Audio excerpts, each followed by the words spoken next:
This podcast is sponsored by East Coast Drift School. East Coast Drift School is a driving school focused on learning the art of drifting. Conveniently located at the greatest drifting facility in the United States, Raceway Park in Englishtown, New Jersey.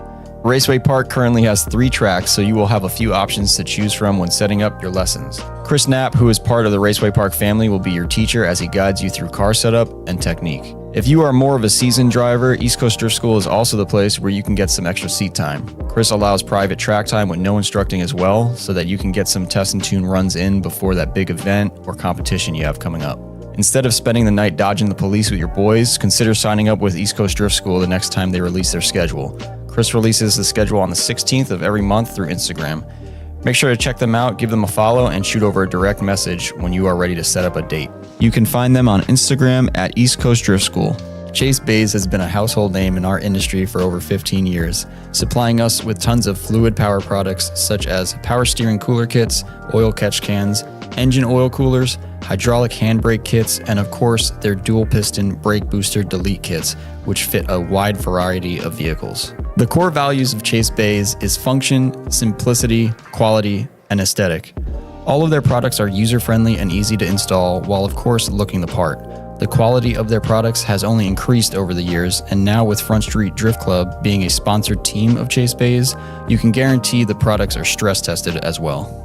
I'm currently digging their compact intercooler sprayer reservoir kit. This kit includes a pump and pigtail to wire it up to any switch you want. I've been a big fan of sleek looking OEM style intercooler sprayers ever since Subaru had one on the STI, and this kit provides you with what you need to get started. If you need any more info on any of their products, make sure to take a look at their product descriptions. They have some of the most detailed descriptions I've read with tons of information. You can check out Chase Bays products and place your orders directly on our website at FactionMotorsports.com, and make sure to use the coupon code ChaseBaysAfterHours with no spaces to save on checkout. This podcast is also sponsored by Automotive Specialty Wraps. Automotive Specialty Wraps is a company specializing in paint protection film, vehicle wraps, ceramic coatings, and window tinting located in Fair Lawn, New Jersey. Owned and operated by car enthusiasts and drifters, their technicians have over 10 years of experience in the industry. Ceramic coating is one of their specialties and is the service they offer that caught my eye first. In the 60s, NASA and the US military formulated a ceramic coating to be used on spacecraft and planes. This coating would be able to protect them from harsh conditions. Following that, in the early 2000s, ceramic coatings were revamped to be used in the automotive industry. These coatings give your car's paint extra protection while also making it shine. Wax only lasts for a couple of weeks at most, but ceramic coatings last for a year or longer. They perform a full 2-stage polish to the car beforehand to make sure the vehicle is in perfect condition before applying the coating. This service can also be applied to wheels, which would be the best thing you can do to a new set of wheels you just picked up, if you are looking to protect them for years to come. As mentioned, they also offer window tinting and paint protection film installations. Now, everyone knows what window tinting is, but these guys offer carbon or ceramic tinting depending on your needs. Paint protection film, or PPF, is a great idea for those new vehicle owners that want to protect their paint before it gets chipped up driving down the highway. I always suggest having at least the front end done in PPF, like the front bumper, fenders, and hood. ASW is now offering mobile detailing, and this is no basic car wash. It's more of a 2-hour spa session for your car using special soaps designed to extract toxins out of your paint. And the best part is they will come to your house, job, or even our shop when your car is being serviced to get the wash done. From protecting your tow rig's exterior to full livery installations on your drift car, they have you covered. You can contact them at automotivespecialtywraps.com and make sure to mention our podcast. They are currently offering 10% off mobile washes and tinting services for our listeners. Limitless Auto Fab is a fabrication shop and retailer located in Illinois. They produce bash bars and catch cans for a bunch of popular models in the drifting community. We started selling their products earlier this year and have heard nothing but great things since. Limitless bash bars are honestly the industry standard right now. Fabricated from 1.5-inch mild steel tubes, these bars are designed to take the impact of light collisions in order to avoid or minimize damage to your body or frame. My favorite part about these bash bars is that they are designed in a way that helps hold most aftermarket bumpers up at the correct height. Unlike a lot of other aftermarket bars that require you to either weld additional brackets on or install those big foam rubber pieces to raise the bumpers up to avoid bumper sag. This is a huge pet peeve of mine when installing bash bars at the shop, so I'm really glad about this feature. Gone are the days of trying to keep your rusty rear factory crash bar because you are worried about bumper fitment issues with an aftermarket one. Their bars also come with jacking points and optional license plate brackets, so everything you need is right there from the start. Limitless Auto also sells catch cans for a handful of specific models. These cans are built in-house and chassis specific. We have used these cans before in the shop with no issues, and they look great as well. The guys over at Limitless are on social media as well at limitless_auto_fab. So please make sure to check out their Instagram and give them a follow. They post photos of all the drift cars using their products, from Front Street Drift Club to Animal Style. If you are in the market for a bash bar or catch can, make sure to check out their full product lineup on our website, FactionMotorsports.com. This podcast is brought to you by Faction Motorsports. We are an automotive performance shop located in East Rutherford, New Jersey. Our shop is easy to get to from Route 17, 3, and 21. We are also only 15 minutes away from New York City. Faction Motorsports provides services that include, but are not limited to, performance part installations, suspension overhauls, general maintenance, engine installations, tire mounting and balancing, and custom four-wheel alignments with our in-house Hunter alignment machine. We also stock a range of performance products in-house.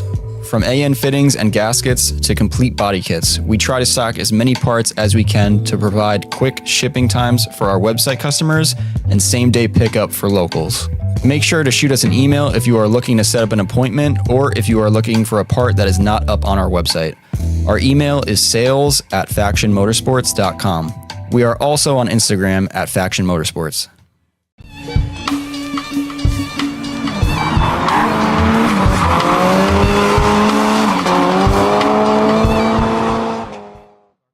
Super tight-knit. See, I would say every community is tight-knit. That's true. Well, we're live now, by the way. Oh, sick. If you want a headphone up. Welcome, everybody, to the Faction After Hours podcast. We're here to bring you another episode. Tonight's guest, we have local Porsche connoisseur and provider, Alex Goldstein. Give him a warm welcome here, everybody. Appreciate it, guys. The live audience. Yep, there we go. Yeah. I see them outside the I window. know, they're, right they're there. literally clawing Yeah. at the window, trying to get in. We had to lock the door. Like, oh my God, Alex, oh my God. Happy holidays, everybody. We got a fireplace in here. Yeah, thanks for coming on the podcast. You are into the Porsche scene. I said provider because that's kind of what you do. Yeah. Like, so I would say you provide a lot of people Porsches. Yeah, I mean the goal Not for is free, but- Yeah, I mean the goal is to provide more of the enthusiast-driven person over really the collector at the end of the day. Because I do agree in like that these cars are better to be used and enjoyed versus kind of just sitting in a garage. But I also do feel at the same point that there's like a collector can have a collection that sits and also a collection that they drive. So I think it's just like kind of depends on your variation and your focus. But for me, what I bring in is really all things that people can enjoy. And I try to avoid the low mileage stuff. Although if someone's looking for it, I can help them find it. But for me, unoriginal, but still to the roots of how a car should be is really the focus of what I buy. Is that so? If I was going to tell somebody what you do, would you say like, "Oh yeah, Alex deals drugs"? No, with Alex blank, what would I tell them? I would say Alex hunts for like the rare, unique birds that you normally can't find if you just went to go search on your own. When you say search, earlier we were talking about the hunt. Yeah, Did you get that? That's crazy. The hunt. The hunt. The hunt Yeah. for me occurs between 1 a.m. to 4 a.m. on Facebook Marketplace. The hunt for Yeah. you occurs between every hour of every day. No. Malcolm, can you confirm? I did with show this? Malcolm some Harleys I was looking Yeah, at outside. yes. Yeah, you send us stuff all day. No, just late at night Okay. when I'm. When can does you the relate? hunt? When does the hunt start for you? When's the hunt for you? So look, the hunt realistically late in the night is probably the best time for me to hunt. But Why is it called Why hunting? are we like that? This Why is are weird. we It's like just- that? That's when you can go in with no distractions. And like the only plus for me about also hunting late night is when I find something in Europe, they're all awake. Oh. So for me, That's just lucky for you. Yeah. I mean, but like my goal is like efficiency. So if I find something within 48 hours, I'm buying that car and I'm getting it to the port to bring it in. Jesus fuck. Yeah. You're Wow. a finisher. Yeah. So for me, Pause. I've kind of, yeah. Yeah. So for me, it's one of those things where you got to find it. Once you find it, some things I'm buying, the sellers are not, really fully open to selling at that point. But if they agree on it, that timeline could be pretty short where they're going to want to sell something. And it's not that like they don't want, like they don't want to sell it because a lot of people then, they sit at home when their wife's not with them and they're just sitting there by themselves and they're like, I don't know if I should sell this car. And I had a situation like that happen on one car recently that I did find at 2 a.m, and within 36 hours it was bought and on its way here. But it was funny because I really was dealing with the wife. I wasn't dealing with the husband. The husband Dang. owned the car, but he had to sell it. And when it came to working out the deal, it was not me talking with him. It was me talking with his wife. Oh, she was fucking Yeah. with you. For real. They were playing like good cop, bad cop side on me. It was like pretty interesting. Did they have a pineapple? No, I'm just kidding. Whoa, what? Do you know what that is? Do you know what that is? Look at me. Look at me right now and tell me you know what that is, because I'm not going to give you a chance. I don't to think I try know to what that ponder means. Okay. But it sounded sexual. Yes, it was. Okay. Okay. What are you gonna do with the pineapple? I think you like display it somewhere. Alex, I'm sorry that this wasn't what No. you thought it was gonna be. No. Do you know what I'm talking about? You must know what I'm talking about.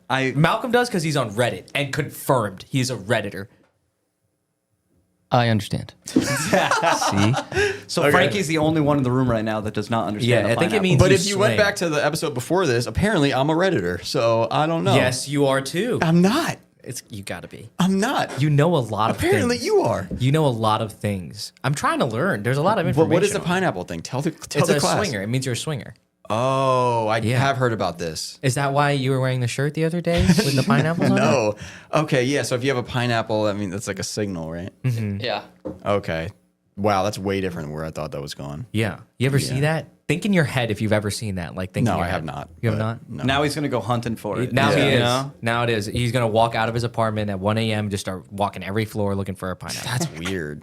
Okay. Wow. You want to know what's crazy? At my previous job, one of my like superiors had asked me to go check out an apartment for him, superiors? and yeah, that's what you call them. That's and, weird. Yeah, it's They think it's the honestly military. it honestly felt really odd to say Yeah. right now. What did you want me to say? But that's weird. Like Me as a subordinate was showing my my boss, my boss, my manager. yeah, a place to live, and Yeah, like I a didn't normal know about word. that at the time, and then like I got home that day, and for some reason, obviously my phone listened, and like it showed me something Oh, so about now I'm gonna get some. pineapple, maybe. That's your calling. I hate that shit, man, with the cell phones, and it's just listening to everything, and we're all just okay with it. We're like, oh, that's cool. Yeah. I kind of Where- wanted that anyway. Where are you from, Alex? So I grew up in Wayne, so New Jersey, not too far away. Yo, like, You know? yeah. That's Frankie's literally from- how I know him because of Justin. That's what we were talking about. Yeah. Yeah. And then he just walked in one day. He's like, "Hey, I'm selling cars over here. Of course, at the compound. I'm going to call that the compound from now on Yeah, because that's Where the good, fuck yeah. is this compound? it's literally prime Is this- motoring. is it- hold on, is this Soapbox, private? You. Oh, It's like they're taking over that whole little area. So it's pretty cool. And they're all friends, so it works out. But that's where I'm not gonna say that people that come here don't have money, but over there, you guys are dealing with a different kind of. well, The yeah, assets I mean, are like. Subaru people are not super rich, but What's something crazy you got over there right now? So for me right now, I got like 2 built 964s that are like kind of similar, but also kind of different. One's been like kind of not cut up, but it's been converted to a wide body car, but it's been using all factory Porsche panels. from the Turbo turbo flares, so it's like complete wider? turbo quarters and complete turbo front fenders down to the bumpers, down to the fender liner. Like every little detail has been converted. Frankie is. as he was saying this, Yep. I was Okay, like, I pull it should up. have brought a notepad No. so I Here. could like keep track of all this. No, no, 'cause no, this is 'cause all like I'm going to new compare me. it for you. The turbo flares on a 911 on like No, those I air get cooled it, I ones, get they're it. fucking Yeah, so sick. when they did the turbo models, they made them wider. But they had Yeah. they have Yeah. kits for them too. Like don't they make kits So- of like aftermarket flares? So like you were showing me like earlier, like your dad's car from back in the day. Yeah. And those cars, they really did like 3 different types of flares back in the day. Okay. They would do like RSR flares, ST flares, which is some like very special Porsche from back in the day. They would do ST flares. Sometimes they would just do turbo flares. So those were kind of like the 3 converted things they would do. I mean, in a sense, it's not like an overfender for like an S13, but if you think about it's a very similar concept, although they would all be molded, you would never really notice the difference. Yeah. So by the end, it just looked like a finished product that came from Porsche. And at the end of the day, it did come from Porsche, just in whether it was the race car variant or a different street car, people would kind of just hodgepodge and put them together in different ways. Out of those 3, without being obvious, like the original one being the most valuable, is there one of them that's like more desirable than the other? Like in terms of if you were going to do like a conversion. I guess like if you were one of those builders that, which a lot of us do, think about like a value afterwards. Yeah, so back in the day, it was funny. These things were worthless. So when people were doing all these conversions and all these different flares, the cars were already not even worth, none of these cars were cracking 10 grand. This is, 15, 20 years ago even.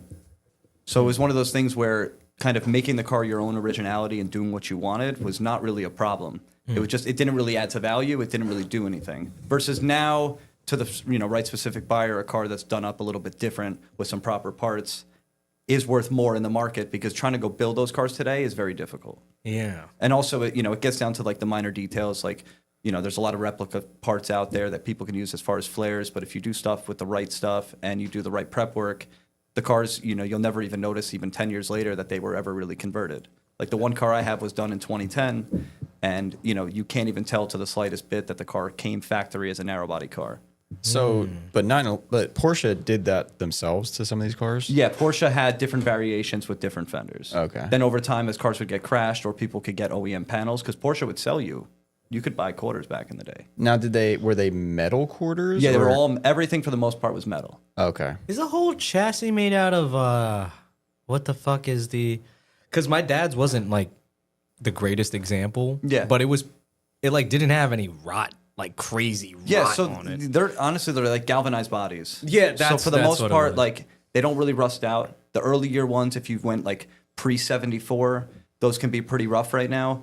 But it depends on like where the car's kept conditions wise. I would say you never really have any frame issues, but you have a lot of rust that ends up happening around like windshields and and rear glass. But really, aside from that, that's the only areas that really rust on the cars. Everything else stays pretty solid. That thing was cool, man. He drove that in the snow, drove it to What work. year was that? Like the car? Like the car? The car was at 84. So that's a 964, right? Mine, No, so 84 is an older G body. yeah, G-Body 911, but it had a motor from Wait, the what's 964. So what's a 964? What year is that? So 964 started in 89, and Porsche was like kind of funny with it. So like every single time they came out with a new body style, they would still make the old like in the crossover year. So you can either get an 89, G body, or you can get an 89 964. It was a funky time. What was the one before a 964? So but that was G body. Is there another name for it? Like a number? So I mean 911. Yeah. Well, not that number, the other number. So I'd say G bodies were all the NA cars. That's what people kind of coined a G body. And then if you had a turbo back in the day, you said you had a 930 turbo. That was like that and was like your you were a balls were boss. big. Yeah, you like- you had a car that could fucking move. Like all the and kill you. Would it have Oh, yeah. 200 horsepower?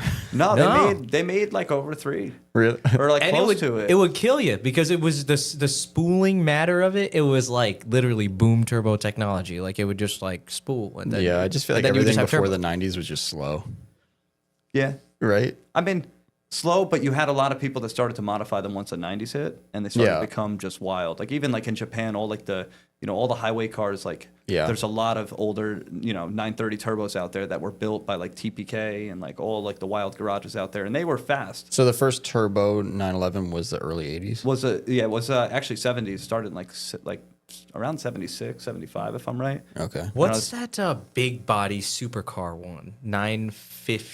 959? The newer one? No, Like- no. It's like a old one where I don't know. I've seen one, whether it was a kid or not, but What, a 959? 959, where like it's Had like a clamshell yeah, factory. the trunk is like you've Malcolm. had a Hot Wheels of this car. Yeah, probably. You I feel definitely like have. I know what you're talking You definitely had. about. 959? Porsche 959, please.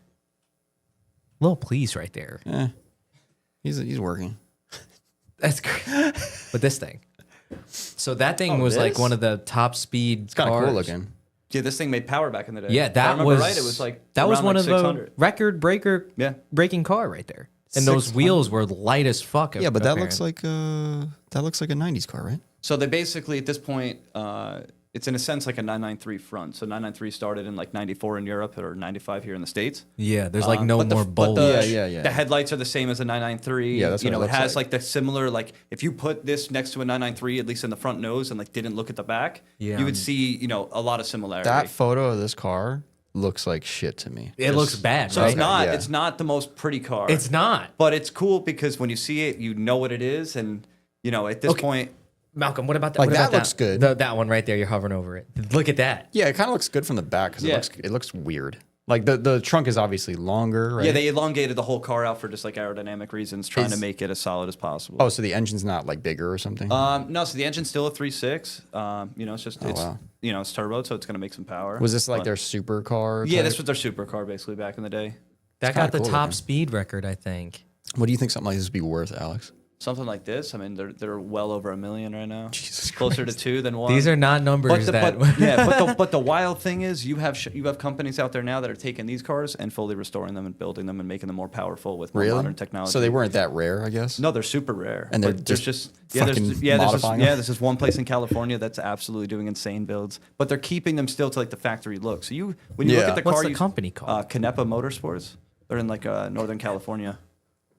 That green because one. that Maybe that sounds green one is insane. something like you're talking about right there. Yeah. So actually, Malcolm, Google the Canepa cars. You'll see they're How do you spell Canepa? CANEPA. Ooh, that white one? These Yeah, are restored? yeah. So these are restored. What? They still keep the roots to it. They just do like really nice interiors, really good paint work, and they do a lot of modern technology to the engines. That green right there, that dark green above that. I know the green below it, Yeah. that signal green, but that right there looks fucking. Yeah, This is crazy. So they're buying these $1 million cars. I and know, they're just right? Like, let me fucking I mean, put some HKS shit in it and sell it. if that wasn't, if you pulled the word Porsche out of it, you're literally doing the same exact. No, fucking but these thing. are like the very rare, like, you know. Yeah, well, you got people chopping up 13s that Yeah, are but that's like clean. cutting up a 911. It's worse.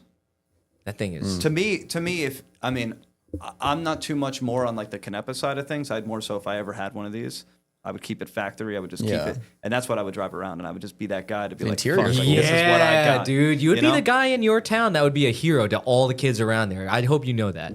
Yeah. Like a kid would see that and be like, "What the fuck?" I like the back of it. It's cool looking. You're a butt guy. It looks a little bit like an old Aston Martin or something. No, look, that if you roof. take your left hand and cover the half of that photo, it literally just looks like a 911 with a crazy Oh, flare yeah, and yeah. side Yeah. skirt on it. Yeah. I like looking at stuff like this. And this car too, it was built, off of parts from like 3 different cars. See, this is the reason I actually do like Porsche 911s is because the car doesn't really change much. Yeah, That's why people That's what hate I it. like That's about it. quite literally why people talk shit about it, Yeah, but that's why I like about That's it too. fine. They can stayed do that. true. Yeah, I like things. I don't like change. So like this, Yeah. that is perfect for me because it's. That is the most I'm sorry, I don't. Boomer Frankie. I would like to build a Reporting car for and duty. just leave it the way it is. Like build it perfect the first one time. Yeah, and that's what it. I'm all. Yeah, one Yeah. time. The spirit of motorsports for that Porsche had for like the longest entire time. I don't know if it's still same, but like that movie we were watching little clips of Yeah. earlier, No Man's Land with Charlie Sheen. Oh, yeah. If you guys don't know what that is, it's a movie about stealing Porsches and Charlie Sheen's in it. It's looks called like a Man's good Land, movie. 1987. So you get to see the cars there, right? And we like not that. But then you see stuff like that and you're like, damn, how do we take Bring that? up the car that you showed the scene you showed me. How do we take that and embody it into something that we like? Yeah. Like that's what I like, you know? Like that's a 13 hatch. I would like that color interior combo on a 13, not the black wheels though. The Look at color's that. cool. Look at that. Imagine a 13 with that interior and little Bomex Oh, I don't mirrors. know. It's Yup. brown interior for me. I don't know. Just open your mind a little bit, Unc. No. What are you Dude. focused on? Just black interior cars? I like for a German car, it's fine, but a Japanese car, I don't know. What's different about that? How would you feel about like funky carpets, like something wild in like an S13? But that was still like all one color. Yeah. Like true, like no crazy What do you mean fabrics, just- funky carpets? Like like the Denver airport. All right, so like that's actually in the 911 world, there's like some very funky builds that are out there that Porsche made from the factory. I'm too boring for that Yes. shit. So like you there could are, find there are. find some like one, for example, like a while back I was like trying to chase an oak green paint job car on a Sherwood green interior with like the special wood grain that they did. How the interior fuck do you chase that? Like, How do I chase that? where do you find that? Yeah, shit? when you're saying Yeah. chase, are you Yeah. quite literally like Yeah. like where do you No, find so that? this- or are how you do like finding a Yeah. car, messaging the owner? Yeah, getting, yeah. like- So I work with basically like my head cut off, and I have fun with it. And it's just basically it's a full on hunt. So like, I'll find maybe one that was for sale somewhat recently. I'll call that place. They're like, "What's going on with this thing?" And they're like, "Oh, we sold it." And I was like, "Where'd it go?" They're like, "Tell me, oh, it stayed in the country. If it stayed in the country, I'm like, try and get any information I can. Is it still around? Is it around you? Where Go is to it? Instagram, Yeah. DM him. Instagram's hard with these because a lot of the people that own these, they don't really post much. Like they're not. Oh, they're not really out there. So Yeah. yeah. But Dun dun. but my whole thing is if they did the, not all the cars were like one-time runs. So like if you found an oak green over Sherwood interior car, there's another one out there. You just got to go find it. And then basically I just put that in the back of my head. The second I find one, it could be, the next day, it could be the same day, it could be 6 months from then. And then you drive to their house. I mean, That's what I see. Stop. That's where I'm at. I'm like, what's gonna come next? No, Like you're gonna so- show up to their house and Yeah. take it, right? No, so what I'll do is, And then you kill I'll it. reach No, I'm out. just I kind of built like a circle of people I trust out there. If I can't get out there in a moment's notice to go check something out, I'll make the phone call my buddy, be like, look, I found this.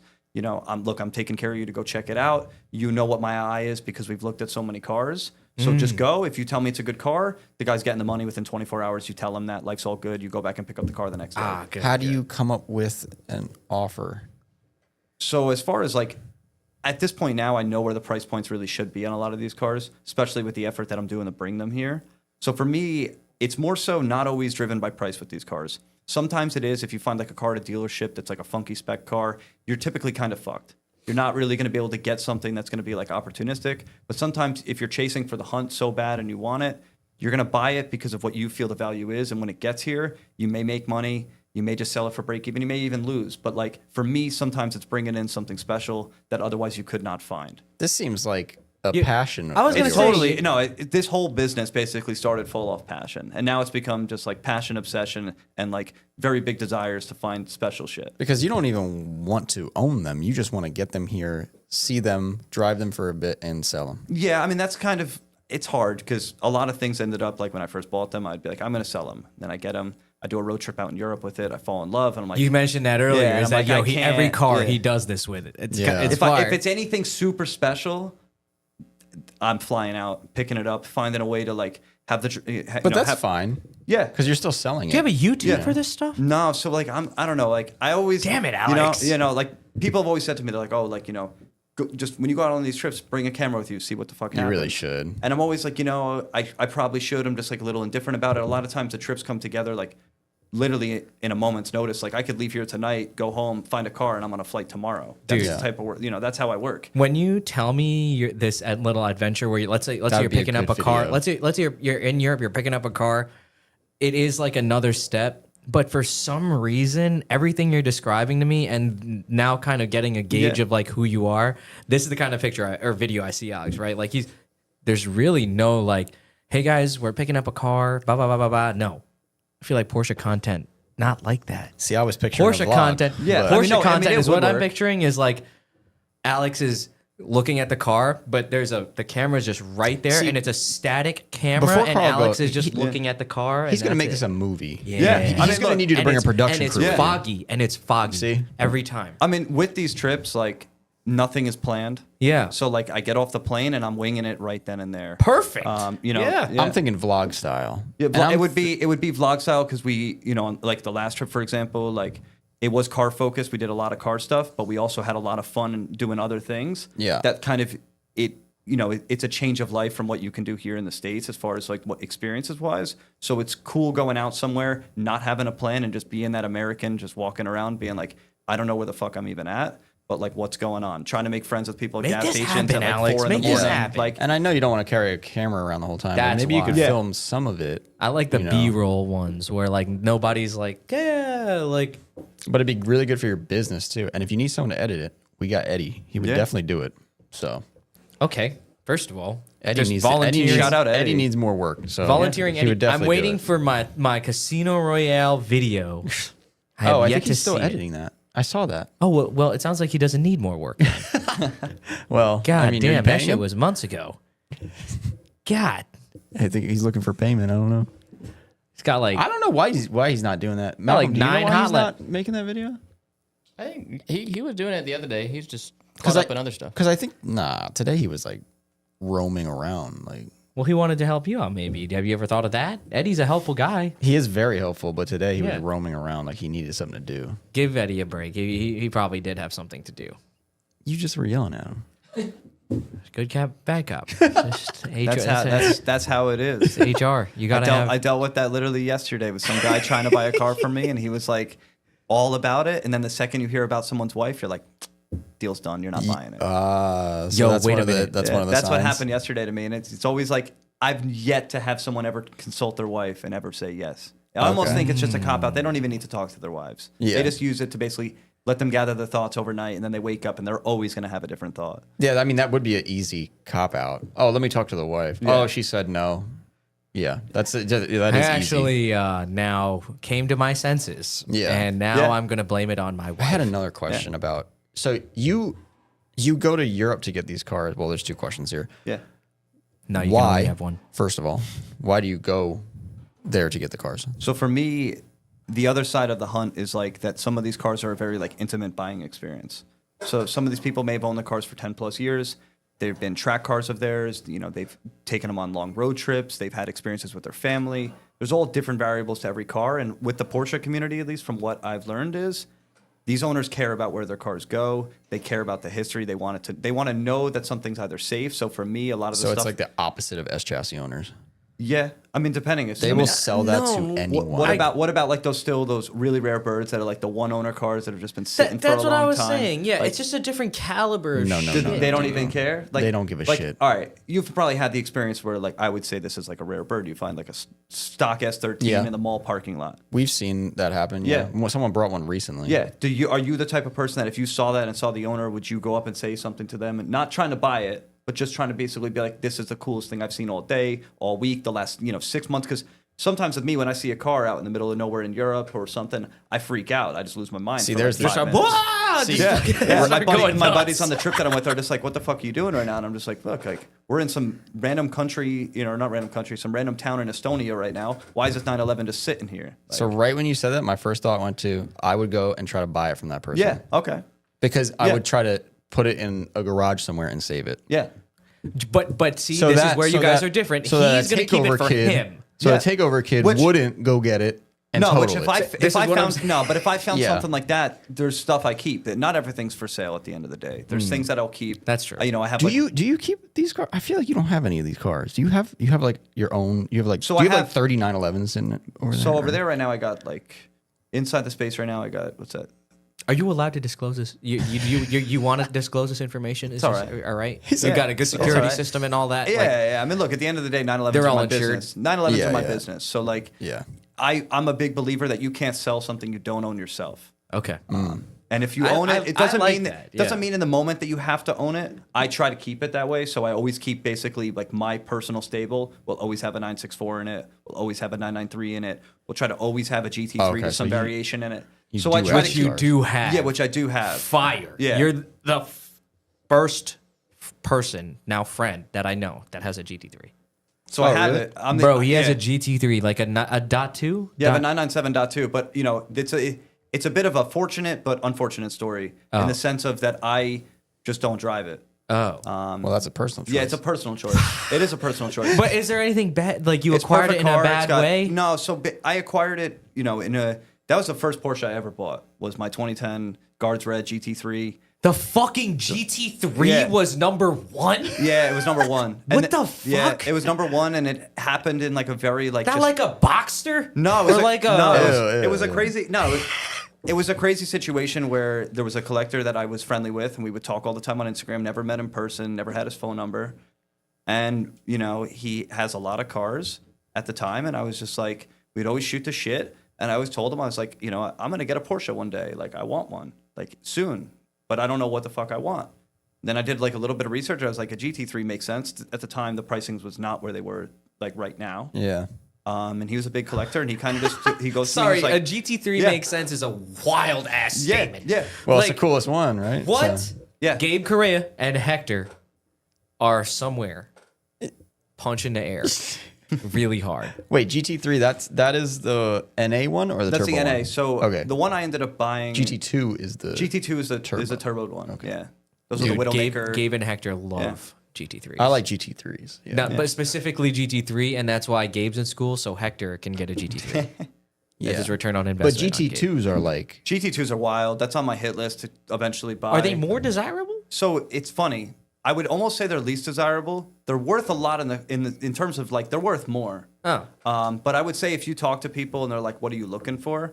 Not a lot of people want a GT2. I always say to people, if you call me and you're like, "I'm looking for a GT2," I'm like, not saying you have a death wish, but how well do you drive? Because not that they're like crazy powerful, but they're rear wheel drive. The turbos come in really fucking hard, and there's really no. If you're on the back road ripping and you get off the gas at the wrong point, you'll lose the rear end in a matter of moments. So there's actually more crash GT2s out there probably than there is clean ones. Dude, On the older ones, after basically the 997 variant, they started to become like not as driver focused. A lot of people just tend to buy those more for just, they want the appeal or they want to have one, versus the older ones are more rugged, like the 996 GT2, like super rugged car, probably the most rugged car they made, in recent time. I had felt, dude, when you get oversteer in those cars, it does not You're done, feel Especially like if it has like 500 horsepower. no, well, not They're more. not even like Maybe in more. not at that just that scale. Like I'm talking like down here, like in the G body 911. Dude, drifting so weird. So I would never imagine weird. drifting. It is so the weird. weight is over the wheel. Yes, but the weird thing is that the wheel, it like doesn't. And those cars are short. It doesn't. You don't rotate it the same that an S13 would. Like I'm just Yeah, picturing it like must going not like feel this. anything similar. No, once You almost yeah. just like you walk the wheel because like I feel like if you let go of it, it's just gonna fucking whip. So Yeah. fucking dude, so weird. But again, I'm not an expert, so maybe I just suck. Yeah. But like that thing was fucking weird. Yeah, I mean, like the driving characteristics, if you're in one a lot, you start to learn kind of how they are. and But the if you- brakes. Brakes are always good in So even the good. old 911. So as good. old as you can go back, they still stop well for the fucking time. crazy They good. were ahead, German they were, technology Yeah, right they were now. ahead of it. Dude, and I didn't know I was pretty young. Like I didn't know like what non-booster or whatever was in my dad's car. 84, so what is that? Non-booster, and like the pedal came out like this. Yeah, so it was a little the clutch weird. the clutch pedal? No, the brake. brakes. So all the pedal box on basically every air-cooled 911 is very different from like a normal car. Yeah, that shit locked up crazy Yeah. once on the highway, and it was a learning experience for me. I was like, oh my god, like fuck. Yeah. Sorry, Dad. Yeah, I mean the craziest thing is like the clutch pedal probably on those cars. They come Dude, off it the was floor weird. and they're like a Yeah. super long throw that kind of like goes down but then goes back up. Yeah. Like, it's a funky like. It's always funny like if someone's like, oh yeah, like like come in like if they want to go drive one, they just want to like feel it out. The first thing they always say when they get in, they're just like the clutch pedal. And then if you have an old one like pre-87 basically, it's how the fuck do you even shift this thing because you don't know what gear you're in because the shifter is that sloppy. Yeah, dude. Like your dad's that, before yeah. that little new shifter thing. Yeah. When he had it before, when he first taught me how to drive it, you would put it into first. And first of all, like there's we talked about his seating position earlier, but 911 seating position, in my honest opinion, it's a desired taste because you're kind of like sitting like in it, like on. I don't know. It's weird. It's weird to explain. You're also offset too. like, yeah. the steering wheel is further. It's like further. It's like I guess I never noticed that, but yeah. yeah, when you say that, I guess I'm picturing it in my head. But when you grab the shifter, it's like low down here, so my dad would shift it like this. Yeah. Like he would like. Yeah. It I've was seen so that. weird. Yeah. And the That was throws probably and so the weird. I've throws seen that though. Yeah. and the throw's super long. Like yeah. And when even in gear, you can swirl that What thing year around. was that one? That's like- 84. yeah. 84. Can you bring this up, Malcolm, so I can see this? I need to like see I will these send things. Malcolm a picture. Where should I send it, Malcolm? What's like a 2003? Is that a 993? So 2003 is 996. 996. That's like right now, like the real like. That's What about the, like a that's- 2000? So 2000 was still 996. Okay, that's And a then if you're looking 996, at like and if someone's looking at like 996s, like I recommend you get a 99. It's it's not a electric cable, so it's. I drove a still- 996. It's still That's cable the by only wire, 911 I really drive by drove. wire, I should say. Yeah, I don't know. I think it was like 2001 or 2 or something Yeah. like that. But wasn't really a fan of it. I feel like you would not like it. So you would be underwhelmed and be like, "This is it." Yeah, and then I got in my STI and smoked the shit out of it. So Yeah. I was like, I don't know. They're not But, all right, fast. So like once I mean, I get it, but I don't know. I feel like I'd like an older one. Yeah, you would. So all right, Like I want an air cooled one. when I came here to get those tires balanced, Yeah. and I said to her, I was like, take one of the cars back. Like, just I was Yeah. trying to get you behind the wheel. Yeah, of one you're of the trying old to get Seth me. ones. I just You were trying to get not me. because you seem like you're not like a Relax. believer in it, Yeah, but yeah. like it's completely different for you. The reactions. Yeah. I like want to feel When you that start reaction. your YouTube channel, yeah. call me and Yeah. we'll go. Yeah, because I feel like you would be the most unbiased opinion getting into it. Maybe your opinion would be like, it can't be this good, or it can't. Why do so many people gravitate? You know to what it is though? I don't really tend to gravitate towards German vehicles. Yeah. I usually don't like all the things that people like. But like you had the a way Mini the Cooper. doors close and open, I usually don't like it. So you don't like the way like The notchiness. so like the door closes like probably like the best part. Yeah. Of some of Yeah, these it's cars. solid as That's fuck. the It's like, problem. It's like it reminds me of like like kind of like older style trucks. Like the that's way my they dad's close- old car. So when I see that, I think 964. Is that not a No, 964? so that's not a 964. Okay. No, so his dad's car, was kind of like had different parts from different cars. It was a hodgepodge. yeah. That's Yeah, like yeah. that's like Hodgepodge, what yeah. we would do to it. Like Yeah. if he chopped that thing up, he Yeah. would just do random shit Yeah. to it. Like I I, mean, feel that's like it cool. was not. And it would a never, good and basically example. they would never not work, even if they're leaking like literally like a quart of oil a day. I like the headlights They're on always going to work. nuts amount of oil goes in there. Did Yeah. you know that? Like nine and a half quarts. insane It's amount of something quarts. crazy. Is it a dry something? Yeah, they're dry sump like going way back. Yeah. Dude, that's a car I learned stick in right there. The only reason I would like one of these is because it's air cooled. I think that is awesome. Yeah. That's the mechanical really all feel you that would like? get, Yeah. That's that- like my favorite part about. I mean, a lot of these, like you basically buy for the engine and you buy for the steering feel. That's the two things. And like he was, Carl was talking about seating position. Yeah. Seating position with with a bucket seat in these, if you set them like a lot of people tend to set them too high. It's like my biggest gripe. I like not that like I go around at shows and like always will nitpick problems with people's cars, but there's a few details to me that like always jet out about cars. And to me, it's like seating position. You see so many people get a bucket seat and they don't understand that you can cut the mounts. You can do a little bit of custom modification to stuff to make it fit for you perfectly. But so many times I look at 911s and their seats are like this close to the headliner. They're about to touch it. Yeah. So for me, it's like, every single time I get a car, if it has bucket seats, I always look. I'm like, did the owner already chop the mounts? If he didn't chop the mounts, I'm going to chop the mounts. I think my dad made mounts for these. Yeah. They're not No, like his, wildly yeah, high. no. His are sitting like at the proper Yeah. level. Like but we're at least short. for my eyes. We're Yeah. short. So like I think he like that was an accident, I think. What was a car in the movie that you? A slant nose one. Can The you show black- us yeah. that, Malcolm? So a slant nose is just that. It's a slanted nose. What year? You can just go that. They made it for a long time. They'll So, That yeah. shit is sick. That you red fuck with one- that? red one That's a is sick. 240. That's a 13 hatch. No, Look at go that. back up. That angle. That shit. That's a looks 13 sick. hatch from Car Modify Wonder. And that color is good. That's Tom Nazzaro. No, That is literally Tom's car. absolutely not. Look at it. Look at it again. And it kind of looks like a Ferrari. Rub your eyes a little bit and then look at it. That car looks sick. That's Tom's car. Show me that in black, Malcolm. You're just bossing Malcolm around. Thank you, Malcolm. No, Ooh, the red is better. roof, the red is whatever way better. wheels or whatever speed line, whatever those are. So these are those look like roofs. Yeah, those are roof wheels. turbo. There was one of those in white at Ramsey, funny in Ramsey thing- for a while. Yeah. So the funny thing is, like with these cars, once you get into like the slant nose category and stuff, like a lot of them were converted cars, so they could be turbos, they could be NA. A lot of people just had a lot of fun back in the day. Are those? Is this a more desirable thing? The slant So nose? it depends on. Again, it's like it's cool because some of these cars have different oddities that people will attract to Malcolm, more. go back up. You ask me, I'm not about a slant nose. I'm more about the purest look with the original headlights. I do and, like- the I like original the setup. little- Yeah, to me, that's just the look that I've come That red accustomed one. to and I get attracted to more. But they're out there. People like them. Yeah. You got a real hard on for this fucking one that It's I'm the comparing angle. to It's Tom's the angle car. of it. That car looks sick. So that's a converted slant nose car, That looks like too much. and for it's got me. like vintage Recaros. It's got like It looks JDM. That's what I like. yeah, that's look why. Look at the wings. This is Yeah, like the a Wang wing, gun. yeah. This is like a Wang Yeah. gun car Yeah. right here. That's probably what that is. I do want to bring this up since it's kind of a hot topic lately. The RWB cars. All right, so Are you a fan? I'll put this on the record. I you can say what you want. U.S. builds, not a fan of.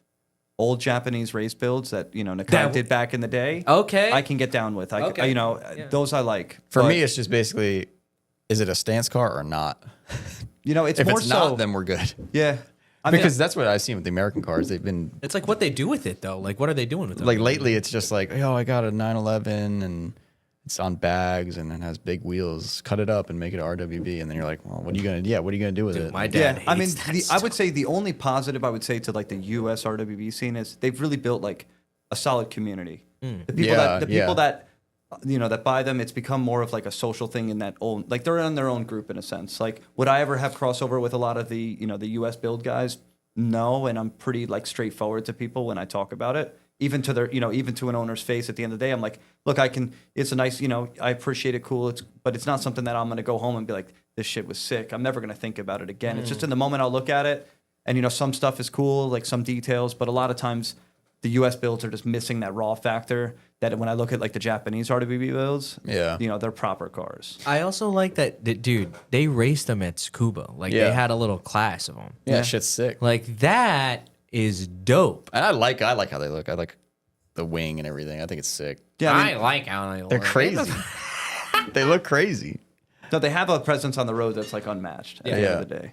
I mean, it's easy. Yeah. It's easy to see one. The whole lane. Let's say this is the Oh, lane. we'll take up the lane plus a little It bit. takes Yeah. the entire lane.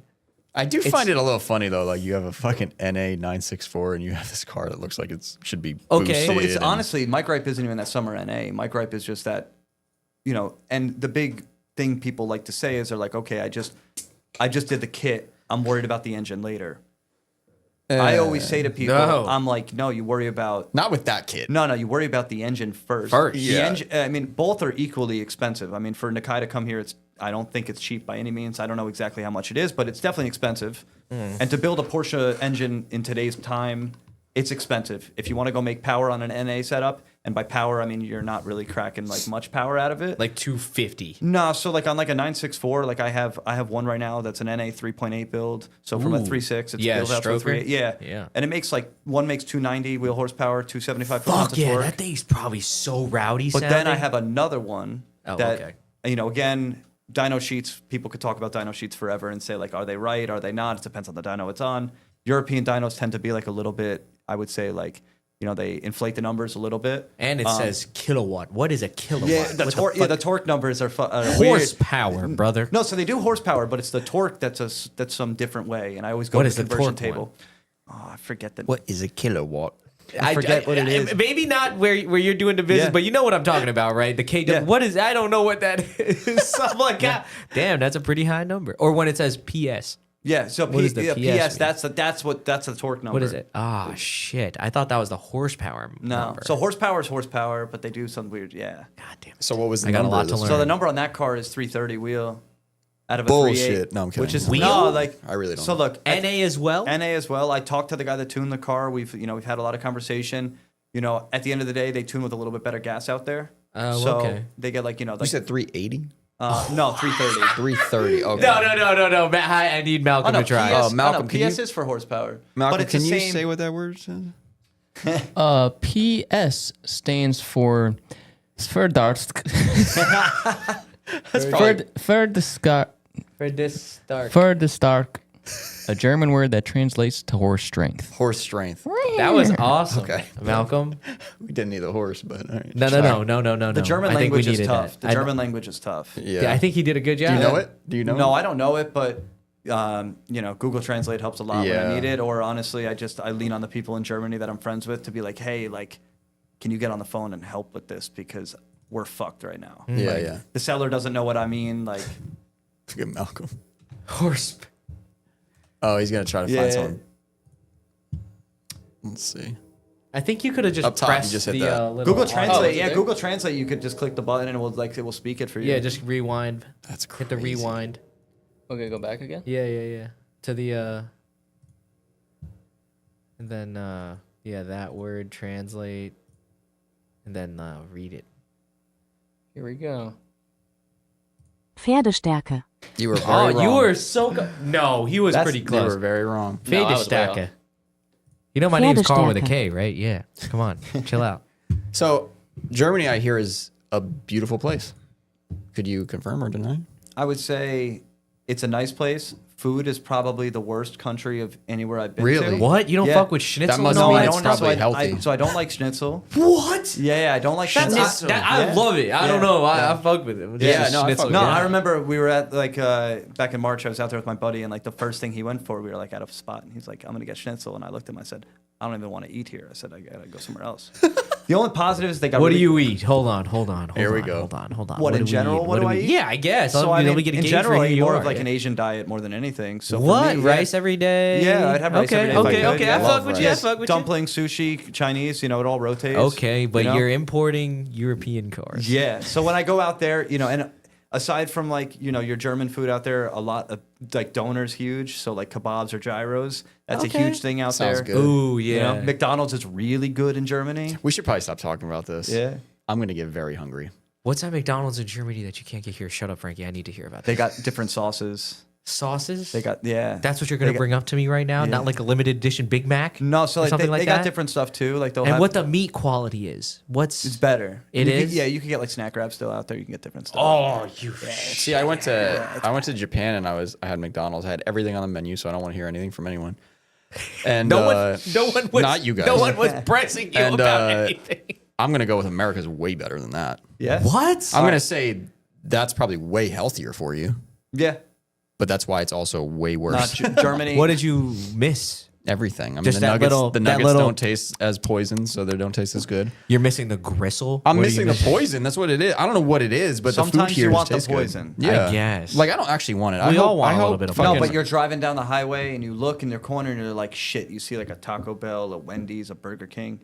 And like normally at the Taco Bell, you'll try and say no. The Wendy's, you're like debating it. And then you may turn into the Burger King, but you may go to the Wendy's. You know, like yeah, that's the that happened to me yesterday. So I've been through it. McDonald's is like crack for me, and luckily, I don't eat it a lot. But like, Shut up. Yes, you don't. definitely do. When was the I last time don't. you had it? I probably only eat McDonald's with Malcolm, so Malcolm probably knows the last time. Last time, it's been a Like 2 months. couple right? months. Yeah. That's Yeah. pretty good. That's Yeah. pretty good. I don't Yeah. lean it on But, Malcolm like- a lot right now. But like God, it's so good. I caved yesterday and had to get Burger King chicken fries. I got OG. Burger King yesterday too, but except I got a Whopper because there was a deal on it or something in my town. But I heard Germany's like really clean. It's super clean cities. Right. Super nice. The people are pretty friendly. I heard the women are freaks. What? So just overall, people are freaks out there. Yeah. That's just Yo, I'm not even jorking right now. I wish I was. No, part I'm not of even the, kidding. part of the last trip we ended up. My buddy and I. We were at Alt Race in Poland. We did one day of the show. We were hanging out by the drift track, having a good time, just hanging out. And explain Old Race just briefly. Yeah, just we 'cause we don't know what that is. this, but yeah. So Alt Race is by far like the craziest show anyone could ever go to in probably their life. It would, if anyone watching this goes back to like H2O or any of those days, like blows that shit out of the water. The town gets rowdy at night. People are either, also partying at the stadium where the show is. You have the craziest builds you'll probably ever see in your life. And when I mean like quality, I mean like actually quality shit. And like on some weird, like random cars that you'll never normally see. And you look and you're like, hell yeah. oh, fuck, they're crazy. And then you go to the drift track and then you see, you'll see your S13s, you'll see, your typical drift cars, but then you'll see like a Mercedes drift car with like an OM606 turbo diesel in it. And the guy fucking sends it with 4 people in the car. Yes. If he could do 5, someone in the middle seat, he'll do 5. Yeah. Like it's crazy. And what track is this? So it's not at a track; it's at a stadium, and they make a track on the side using some of the roads. But drifters or drivers are basically driving. They're doing pavement, then they're doing like brick cobblestone setup, and then it goes back to pavement. Whoa! And it's rowdy. They don't, a lot of cars go out at one time, and then you look in the top corner, and you'll see like 10,000 people looking down at you. Yeah. So if you wreck, everyone's seeing it. It's a cool time. What town is this in? So that's in Warsaw. I'm going to pronounce this wrong. It's technically Wrocław, but it's Warsaw. That's how you Okay. pronounce it. I don't know. I've never been. Yeah. So That's cool. good time. We were out there for a bit. And then you got then. So no, so I explain remember. this. Get ready to elaborate on how you are actually a closet freak. No. So I'm more not a closet freak, but what I always say to people is like you got to experience like what life is.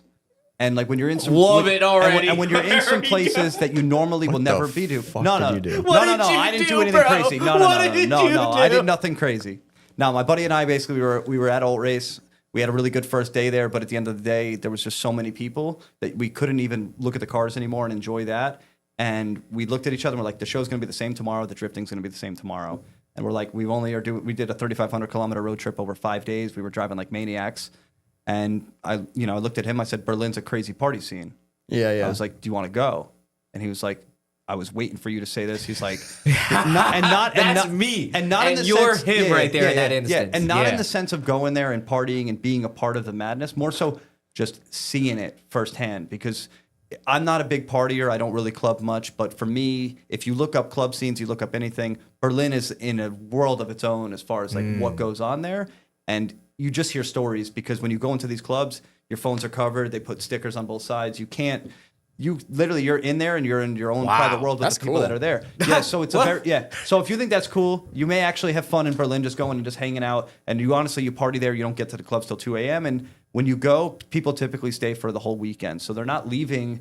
Literally, once you walk into the club, if you want, we'll say if you want drugs, you want to go party, they literally have a station for you to go do that. It's all technically legal. They have food in there. How is it legal? Like they legalized? It's if you look up like kind of like so Berlin, enticed right now. I love it. Berlin club culture is super like super. That. Basically, like the city was built on it. Berlin. I mean, it's crazy. It's Come to the on. point. It's to the point. You could be at a club and like this one spot we were at. There's a massive courtyard, and it kind of connects all. Like basically, they're very small. Like a DJ will go on set and like. The room could be half the size of this, and it's filled to the brim with people, and everyone's like half naked. Like it's a little rowdy, but like for us, we weren't going in there. We're kind of just seeing it from the outside, like what the fuck is going on. That's what we went for, to try to figure out what this place is like. Half naked or naked? Like half naked. Some are probably naked. Like are they there just too. having orgies in these? Honestly, yeah. Okay. Yeah. Another question for you. Wait, so drugs are legal in Berlin? Is that the thing I heard? So yeah, drugs are for Maybe the most not part legal. full blown But- legal. but no- Maybe a gray area. Maybe is that what you want to call it? I would say like a gray area. Whatever happens. I in know those- weed was Yeah, illegal in Berlin yeah, for the yeah. first. Berlin.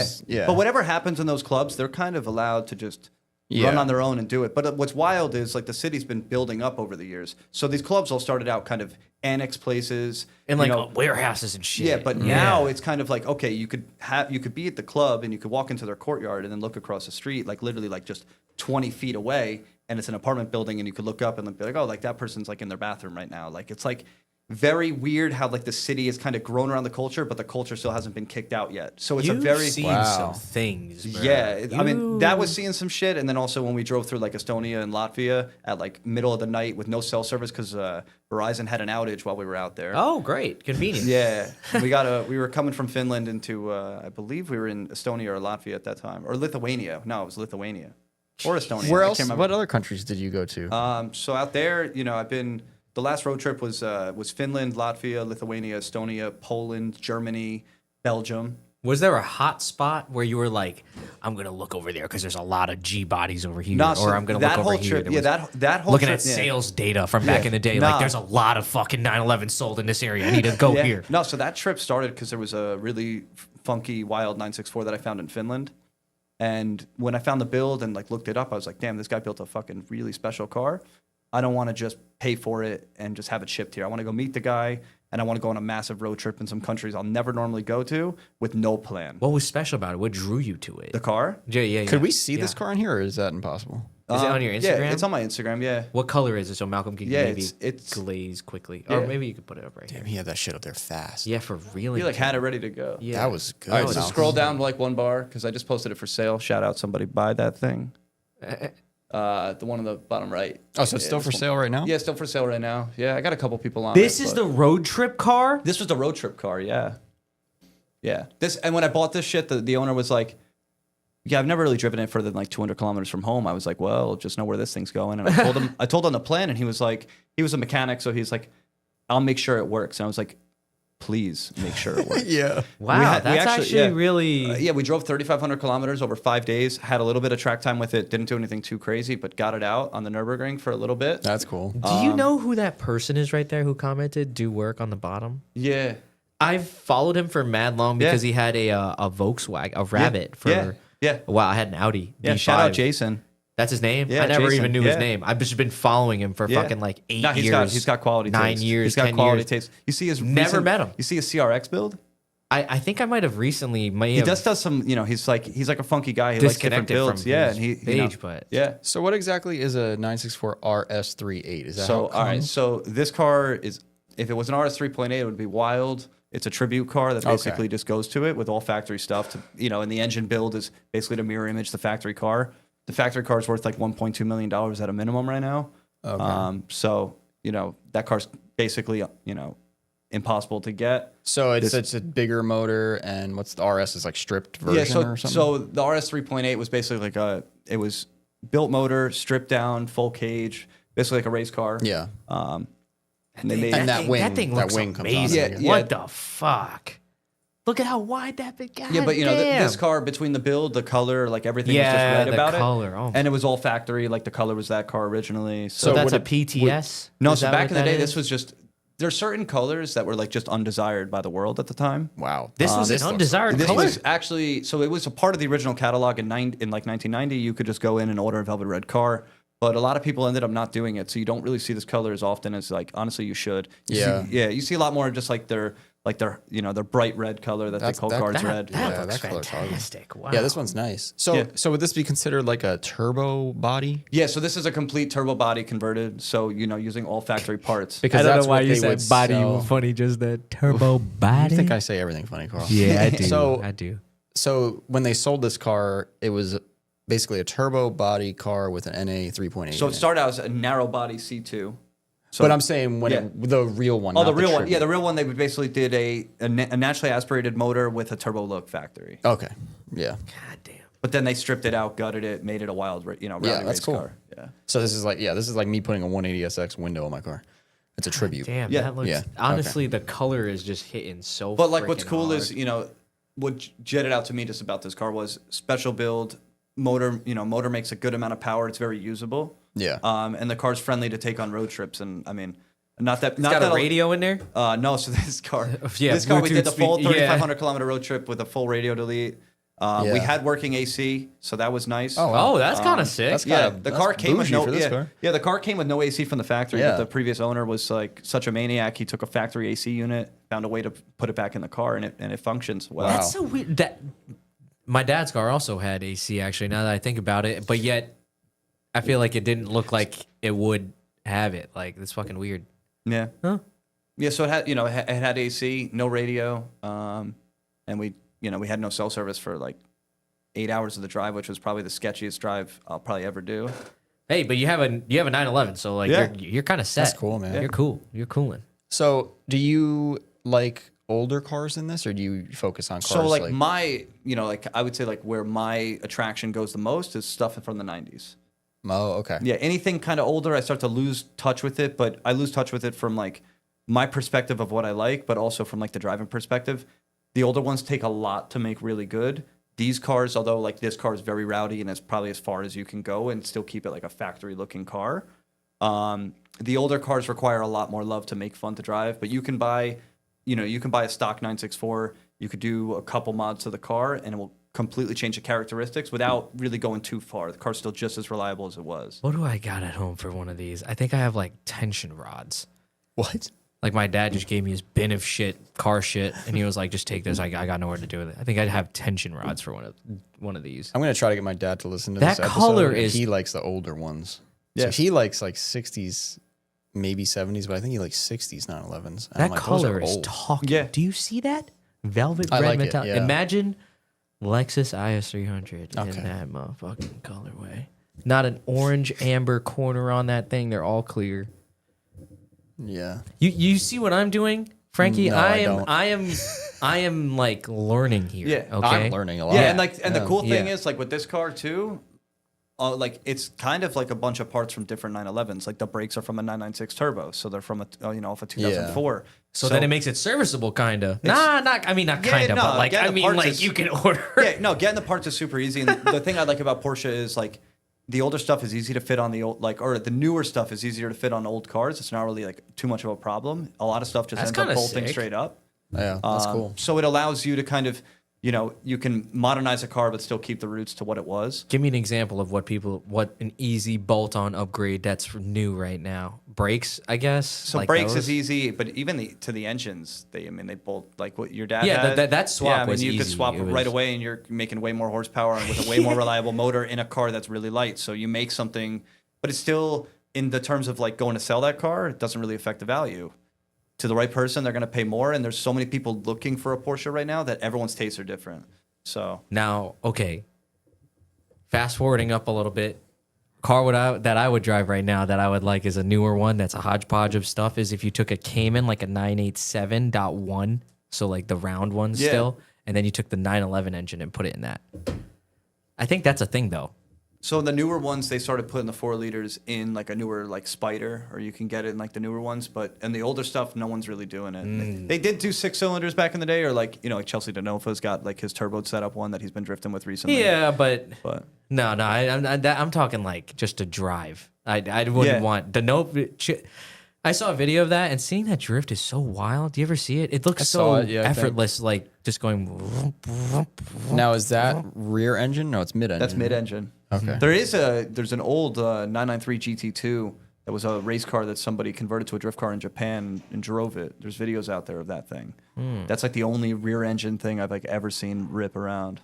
But mid-engine seems to work. Yeah, Tyler. Yeah. That's Chelsea's car is the same as Tyler's car. Have you ever seen Tyler's red car? Yeah. What year is that?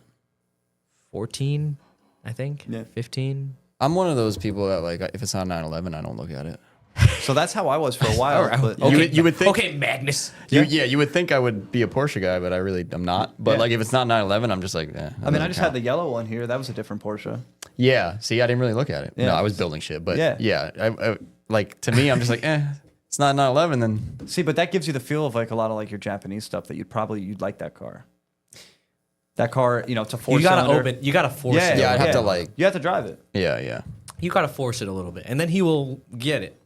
Not get it, Because I but- guess I don't feel that way about like a GTR. Like if I see a 4-door, but my mind goes to I can drift that one because it's not a GTR. But maybe there's You know what I something mean? you might learn. So you from wouldn't it, you wouldn't know? drift the GTR and like convert it to drift? No, if it was a GTR, I would leave it a GTR. Yes, Yeah. So keep all-wheel drive. Yeah. Let it roll. I would race it somewhere else. Like I would do what the GTR maybe was more meant to go do, which is Yeah. like go do the racing. But if not I drift. saw like a 4-door R34, I'd be like, we got to destroy this thing. yeah, beat Yeah. it up. Yeah, we need to. Yeah. So what's your thoughts? SR swap. I know you have a 2-door drift car, but if you could go back in time, or right now, if you ever started fresh, Same car for me. He would Yeah. he would get the But- same car. I would But get a the different only car. other one I do like is an R34 4-door. I think that would be cool. Is it Frankie? Yeah. Yeah. Yeah, I'm gonna go talk to him real quick. Well, you guys keep going. Yeah. I have a 4-door drift car, and I would get a different car right away. yeah. Yep. So it's You funny, heard it yeah, here. Yeah. I would get a 2-door. Maybe not a Z, but I would get an FRS or a BRZ. Mainly because of that shape. Earlier, I made a big deal about the fact that has the shape. Same with the 911 has the shape. It's like a short butt, but it's like a fat butt. Like it's just like phoop. Yeah, and it's got boxy fenders. And long so it's front. funky. Yeah. Long front. That's It's like a long, sport and car. this car's funny because it's a sport long car. front for no reason. It's got a 4-cylinder up front. So Yeah. It's not even. Dude, the Room is not the overhang issue. on that thing in the front is you got a lot of room from there to the front of the bumper. God, that's probably like one of the better looking. Yeah, I mean, this 968s I've seen. This is like an oddball car. This one was a factory race car for Porsche. Like they built, about like 1,300 units back in the day that were like very race inspired. That This- looks like a pace car. at Someone one point or actually, something. the car just no sold on Bring a Trailer, but in the comments, someone gave me some interesting information. Most likely that this car was a part of like when they launched the car at the Nürburgring during like a Porsche Classic event back in '92.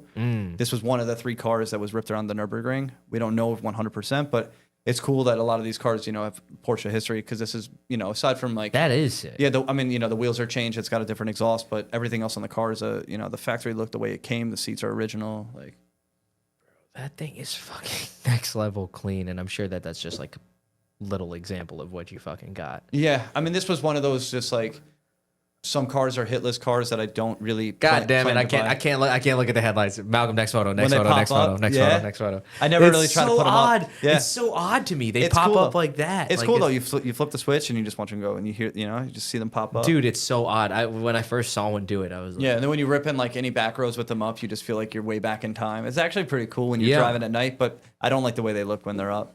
Look at the hold on, Malcolm. Look at the next photo. Look at the. You know what this reminds me of? That reminds you of DeWalt Racing. Oh yeah. This is- car's cool. Yeah. Yeah. Dude, that thing is fucking sweet. So 960. You know why? Because I feel like it looks like a 240. Yeah. It has the feel of like, and even when you're in it, like it's not a 911 feel. It's different. It's in its own spot, but like they're special. The materials and like the tactileness is like of that era. Like Yeah. it feels like the other cars, so that's Yeah. why I'm like, oh, It's this is hard like not a to Porsche. appreciate that car. That thing is clean. But like if I saw that stock, I'd be like, oh, it's not. It not looks funny. weird. Yeah, That- you wouldn't yeah. even know what it was. So if I stock, told you. this car came with color match yellow wheels from factory. That's cool. As a stock setup, like a 5-spoke. But this thing is like really clean. 120,000 miles. Yeah, Still for sale. still for sale.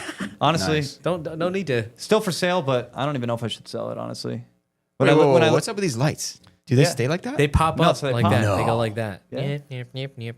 That's fucking You just cool. missed our whole conversation about that. See, so he likes that. You don't like that, but I don't. he likes that. Look at the, wait. That's Look at sick. the overhang. Look at the overhang. No, of the engine. The engine. Sorry, Malcolm. I did not mean to. Look how far back that thing is. That's good. Yeah, It's 50-50 mint. weight Yeah. balance. Like, as you know, like these cars were basically like back in the day, and even still now, they're probably the most confident. Trans is in inspiring the car. back. Yeah. Transmissions in the back. Yeah. Jesus H. Oh, okay. Yeah. Cool. Very funky car. But Funky as fuck. Wait, there's another one they made though, right? That was like front engine, rear drive that no one really likes. Is it an 80s car? so they did. So these. That is that one. So 924, it's this one. 944, 951, So the 968, one, 928. yeah. So the one people like a little funky on, like, I mean, 924s, like they're cool. 928s had a big V8 up front. Yeah. The guy from like apparently like there was like a designer from Corvette that got involved on the car. If you ever look at like a 928 front, just think of a Corvette now, like an older Corvette, like a Stingray, and you'll think. Can you of the pull up same. a 928, Malcolm? pretty You're going to fun. hate this thing. I'm sure I would. They did really wild interiors on these though back in the day. Like the most wild interiors you could go were these. Do these cars. lights go up? Oh, they go up a different way. No, they do the same thing. They do the Yeah, same they thing. do the same thing. But I'm looking at that gray one. It doesn't look the same. Nah, they do. Look, click the gray one, Malcolm. Oh, okay. Boatmobile. Yeah, you're right. The lights do look bad, Carl, but it's cool that they pop up like that. My dad had one of these as well that he flipped, which was weird. Not rolled over. I'm like not he gonna lie, sold it. He that car sold it. looks pretty sick, What? and that's stock, right? Yeah, that's fully stock. It kind of looks. But I sick. believe And that's they built a, this car for years. that's a super long time. facelifted one. That's a newer one. right? Yeah. That's not the one car to the I'm right of thinking that of, by the way. is booty No? butt. I don't No, like that one. I'm thinking of something else that people always have this car, and they're like, "Oh yeah, I got a Porsche," and I'm like, "That's Probably. not Oh, a it's Porsche." 944. It's probably a 944. 240. Yeah, it's that. Yeah. yeah, Kind of like RX-7 like. yeah. I'm good on this thing. That is what you like. That is your car right there. no. The one to the left is your car. What engine does this come with? So these were similar motors, just a little bit like older in time. So it's still a 4-cylinder. 2.4 KA. See, when I see that, I'm just like, you could have bought a 180SX, and then you would have had the right car. Not Yeah. a KA, but it was a 2.4, I think. Don't Dude, the quote me lights on the it. other one are. I'm not sure about And they those. were pretty durable, I think. They'd hold up. They The were only stout issues, motor. The same issues happen with the hell these is as that? 968's timing belt service is like the biggest thing. They were a Timing belts. boosted one. So I almost A got lot one of of people these. put LSs in these though. This is like the They- new thing. This is the That's new probably thing. why I hate them. I almost got one of these as my first car. The one to the right of they this could one. look cool, I guess. That one, so I was looking at this one in Vermont at the time, and it looked a lot similar to this. Same color, S2 front bumpers, Yeah. but it wasn't a turbo. So it had that Yeah. facelifted front, Yeah, and so the it was like the rear final wing years. was paint matched. Yeah. And I was like, fuck, I need it. And then I found out what a 240 was. The car reminds me of something, but I don't know what it is. Oh, I know what it is. It's a Z. You think it's a Z? Like a Z. See, whenever I look at The this, I think 80s more Z. RX-7. I do think of an RX-7. I'm with you on I that. think that 80Z. That Yeah, Malcolm Z30. yes. Damn! He Z31. whoa! That was quick. Whoa! Malcolm's good. That was quick. Impressive. Like that. But that looks that specific one right there is That's sick. no, that shit's sick. That one's sick. that one But does look I've good. never fucking seen one like that. Top yeah. left, another angle of the same car. Yeah, that one's kind of cool. Yeah. God damn. But Project Z31 432R, the long road to completion. Wow. Speaking of completion, I'm going to go to the bathroom. okay. Yeah, I don't know how that. Okay. Go down, Malcolm. Why do none of these cars look as ugly as I remember them looking? Damn, look at that Z32 drifting. Damn. People listening, y'all are fucking up. Get a Z32, man. Can someone start drifting this car? Like, I don't know why no one is. Look how sick that thing So looks. what right now is probably like the most like entry level, affordable, nice car to look at to drift? It's hard to say right now because, like, it seems like, I don't know, Malcolm might have an opinion on this too. Usually I say 350Z, but I'll say FRS. FRS Yeah. is what I would Yeah, that's probably what I would choose. say. Yeah. Yeah. But 350Z to me, like if you're going to compare both of those, I'd be like, the Z is still the better option because you could literally get in that car and it's got 300 horsepower, Yeah. you know? Yeah, it's got enough. You need a seat and that's probably it. And you're good. Can you get away with like a simple angle kit on them and like You can do all that if you want. But yeah, there is a simple one. There's like some kind of a knuckle modification piece that just like sandwiches in between. yeah. And you can just do that. That's what I would recommend to people. And then yeah, the car's got enough power. Like you can have fun in that car for years before you're like, oh, I need more. Yeah. The FRS, it's like a different experience. Like, yeah, you could drift that, but it's not fast. So you might get bored quicker. You know what I mean? Yeah. So yeah. that's kind of how I feel about that. I don't know, but like the Z32, I fucking love Z32s. You don't see a lot of them anymore. You don't. I remember You don't see cool ones pretty much ever. No, years ago I was in some like built twin turbo one that made power, and I was like, I'm fucking scared of these things now after that. Yeah, I love the way that car looks. I don't know why. Especially, I mean, that's the best angle to see a drift car in action. But I know the bumper's like floppy and whatnot, but one day I want to get one of these and build like a highway car, like that blue one right there. Oh, this one, I actually know this car. Yeah. Yeah. Yeah, this car sold pretty recently. Oh, really? Yeah, dealership in Miami, my buddy's spot. I don't really know much about these cars. Like I know. Yeah, this was like a Japan build, like special one. Like, I don't know, I saw the car a couple weeks back, and I actually, when I looked at it, I was like, actually, this shit's fucking sick. Yeah, it's cool. Yeah. And the engine's sick. It's VG30 twin turbo. Like it's. Oh yeah, no, they're different and pretty special. legendary engine. Yeah. You know, I mean, I'm not a V6 person, but like if you have twin turbos on it, it kind of changes it a little bit for me. I'm like, okay, we can let that slide. But yeah, I don't know. It would just be cool to like see. And another thing is like in high school, there was one of my friends that had, he had a twin turbo Z, and it was like everyone knew like, yo, he's got that car, but he never drove it. Yeah. But it was at his house, and we were all like, yo, we got to work on that car and like get it running right and everything. He's like, yeah, it runs. I don't really drive it that much, and it was always just like this legendary thing. So Yeah, you rarely see them now. yeah. But I saw every time going to Club Boost, I see 2 of these. And to be honest, the car kind of sucks. When you're really breaking it down. Are you able to set them up well for drifting? Or is it It seems like no one really wants to. I mean, the front suspension, I think, is double wishbone, or it's like an R32 type thing, which kind of sucks. But there's other cars that are like that, and they find make a way it to work. Yeah. Yeah. But the real problem is they're really heavy for no reason. Like every Z they that's ever been ride made. good. What year were those? This car is like a 90. 93. It says, I mean, yeah, 96 93. is what I think of, but That one said 93. I think they but stopped at 98 in Japan, maybe. Okay, yeah. Oh, 2000 in Japan. That's sick. So 89 to 96. So it's like almost like an S13 or S13, S14. And then in Japan, it goes to 2000. That's cool. It just seems like it would ride better, dude. Like strong. It will ride better because it weighs 9,000 pounds. Less. Thank you. It would be like that door sound, although as unimportant as you think it is, but like if you close the door on a those are heavy as Z32, fuck. it's heavy and it makes a better sound than a 13 where it's like. That's I like, would rather 33s are heavy. I'd rather like hear our that. 33s are heavy. Okay, here's another argument that could be brought up. My favorite door closing sound is a GD STI. It sounds like you're closing an aluminum little door. Yeah. Yeah, I love that. And you can hear the rattle too. Yeah. I'm like, perfect. That means it's a lightweight. Like that's where my head goes. You cannot get lighter than that door. I had one, a WRX, Yeah. a GD. Yeah, you know what I'm talking No, about. they're the lightest doors. It's like you can, no frame, but I'll tell Yeah, you no what. frame, I'll too. tell you what. My IS door is lighter than that. No, it's not. I promise you. We'll weigh them. We're going to break out the scales. I promise You got scales here? For Yeah, we cars? got it. Yeah. They got no, not those scales. anything No. you need. They got it. Here. I promise you. Hey, Come we'll get take your the door self-service. off Vapor and we'll hone. weigh it. They vapor hone here now. Yeah, we're going to... Insane. Yeah. I got a motor coming out of a car. We're going to bring some parts over. Yeah. I feel like Porsche people like that shit Definitely. because now you it's can big. save it. It's big. You could Yeah. save without fucking like. You know. No, you don't need to. Yeah, like some people go the dry ice right now on cars too. Yeah, I'm yeah. about to have that done on a car. Just I mean, to that's see. cool. Yeah, The dry ice thing. yeah. So Malcolm brought up the weight. So it's 3,300 pounds basically. That's heavy, not yeah. even that bad. So 3,300 pounds is how much a GD STI weighs, and it's all-wheel drive. Yeah. Okay, And maybe it's that. faster technically. So So when I a think whole other front subframe, a diff, axles. so when I think 3,300 pounds, in my head I always said it needs to be all-wheel drive, and if it's not, it's too heavy. Yeah.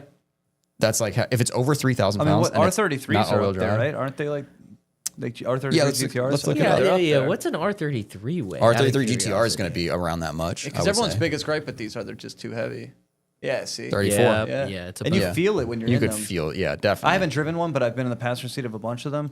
You can feel the weight. Some of them Malcolm. though feel real solid, and you can like kind of get around it. But Right off just- the rip, I'm taking out them seats. Those electronic seats from the 90s weigh a gajillion 33s pounds. are so Yeah. cool. though. You could probably Yeah, no, save like to me, they're 100 pounds they're there. my favorite. now, overall. now it's almost Yeah. my. Nothing's going to surpass R34 for me, but See, it's for me, close. It passed it for me. Yeah, that's crazy. Only because I'm really starting to like a little bit more oddball stuff. Yeah, yeah, So yeah. For me, I look at like Do you like this more, you're saying? yeah, I would prefer this over to 34. Yeah. And Yeah. honestly, like I've tried to look at a couple to buy them. Like I've gotten like like in my mind, I've gotten close.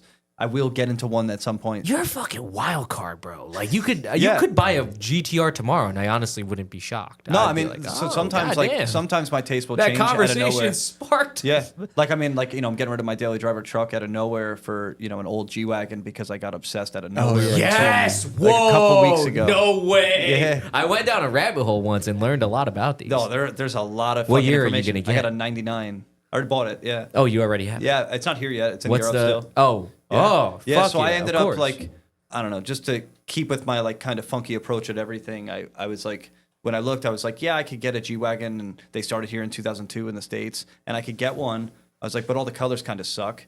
I was like, So what color is yours? So mine, technically, the color's called Almadine Black, but it's really purple.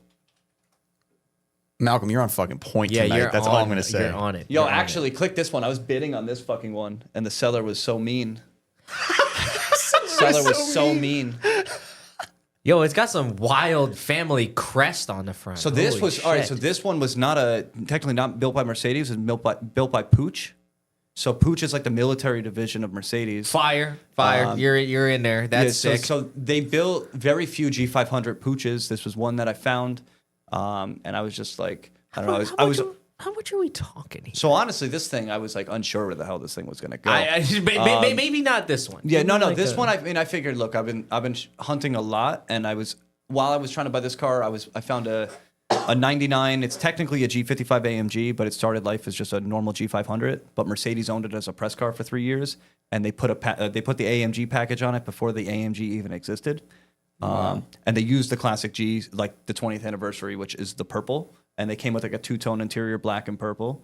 But this car, I was already working a deal on the one I ended up buying, and then I found this Pooch, and I was like, fuck, this thing's sick. So what's the deal with these things? Like, is this thing like bulletproof? So no, this one's not bulletproof. Pooch did make bulletproof trucks. This one was just, they honestly, Pooch. What? so like I dived into like research on this one because mopeds? Pooch? military, just full on military out there. They're in Austria, so it wasn't even built in Germany. This is the H&K. No, I know, but the brand. I'm trying to think of like how like Mitsubishi makes TVs and fucking. Yeah, Evos. I got a VCR by Mitsubishi. I'm trying to think of I'll never sell like them. Pooch. I'm like, did Pooch? If it's military, did they make like the mopeds too? Because that's a big factory. Maybe, I don't know. maybe. Maybe like that Tomo's Pooch moment. I don't Yeah, fucking know. this car though, when I like was diving into it, I've never seen a Pooch from '99 that is this car. So like it was a weird one. So I tried to buy it, but it was on some like weird website, and the deal ended up like the seller was just not caving on his price at all. It didn't hit reserve. I was the high bid. Tried to work a deal, but like the auction house wouldn't let me talk direct to the seller, and I was going through them, and I was like, this deal's never gonna happen. Yeah. If I have to tell you to talk to the seller for me, like if you put me on the phone with the seller, I don't care if I have to pay you a fee, whatever. I want the truck, and I have a way to get it. And they Yeah. were just like, we can't really help you. Like their price is their price. And I was like, their price might be their price, but like, if I have a conversation, maybe I'll be more open to paying more. Because a lot of times, if you don't talk to the sellers, a lot of these cars, I mean, I learned on my first car that I bought, like the first car I imported in, seller told me it was like a rebuilt engine, all this nice shit. Car comes off the boat. I was like, no, it's not. What happened? I mean, I ended up selling it. I got out of it, and like it all worked out in the end.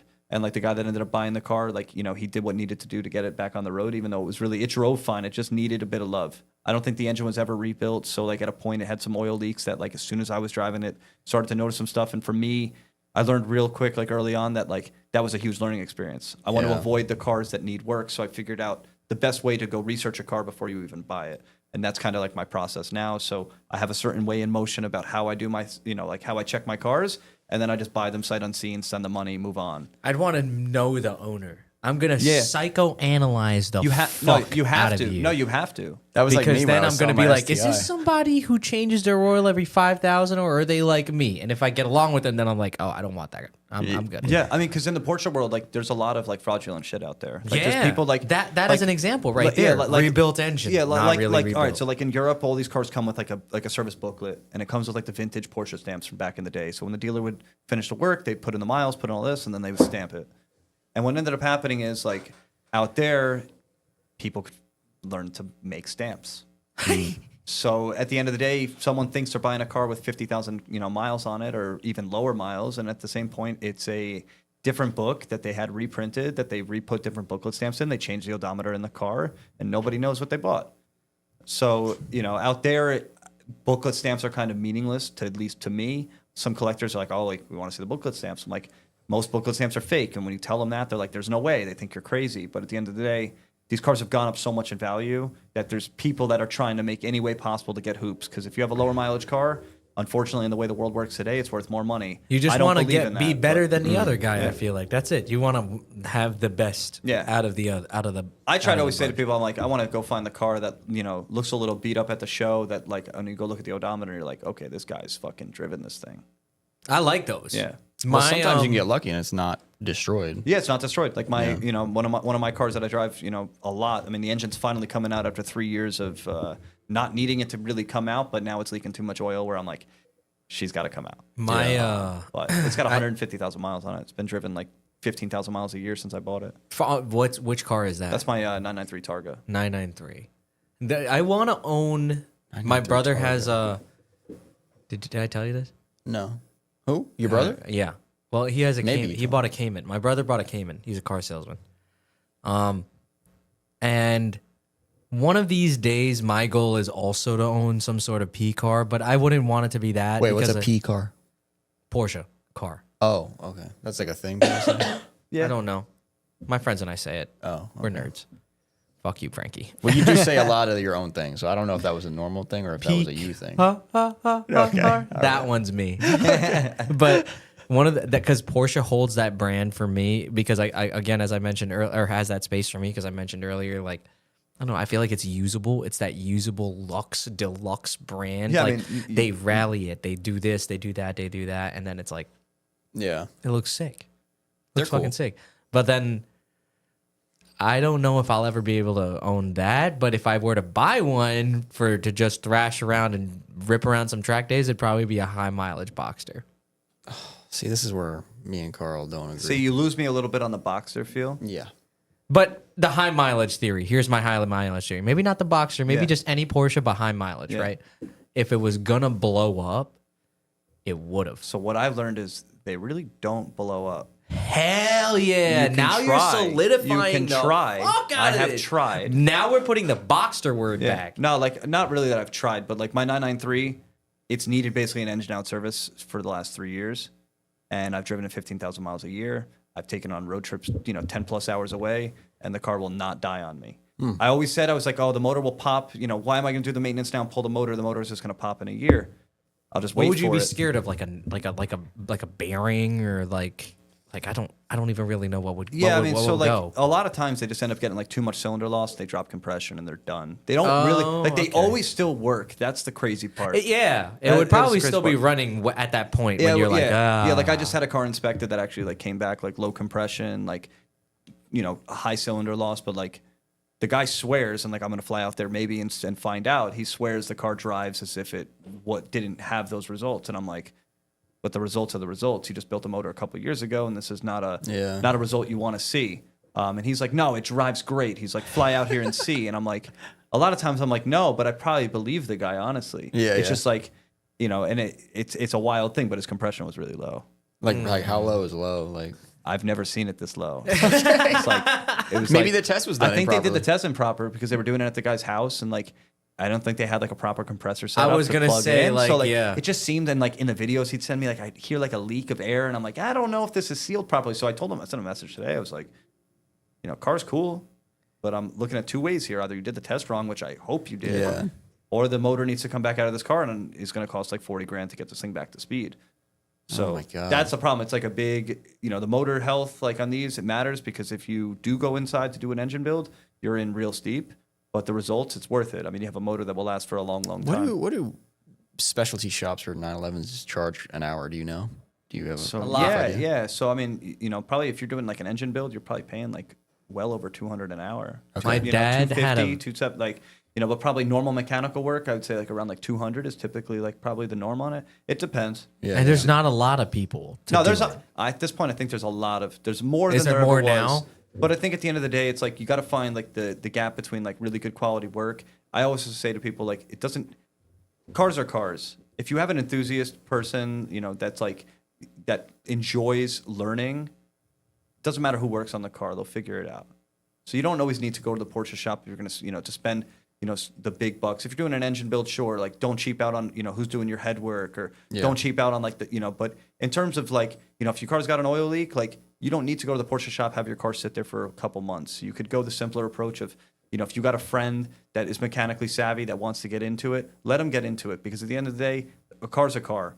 And the nice thing is too, like if the motor's got to come out and that person's really going to learn real quick, but they'll get the motor out really, like they'll get it out quick. And then they'll be able to do it again. Yeah. And honestly, if they fuck up the first time, like, it's like, because a lot of these motors love to leak oil, like even after you fix everything, they'll still leak after. Yeah. It's like a one, kind of problem with them. But, overall, that's why I always say to people, I'm like, you're never really going to find your perfect 911 if you're looking old, because like one day the car could drive fine. The car will still drive fine, but you may have an oil leak. You may come out to a couple drips. Like don't panic about little shit. But at the same point, a lot of people that are buying these cars, They're spending a lot of money. they worry about little shit. But at the end of the day, I always say to people, I'm like, you're buying something 30 years old. What would you expect? Like, look, There's a reason they made a new version of this car.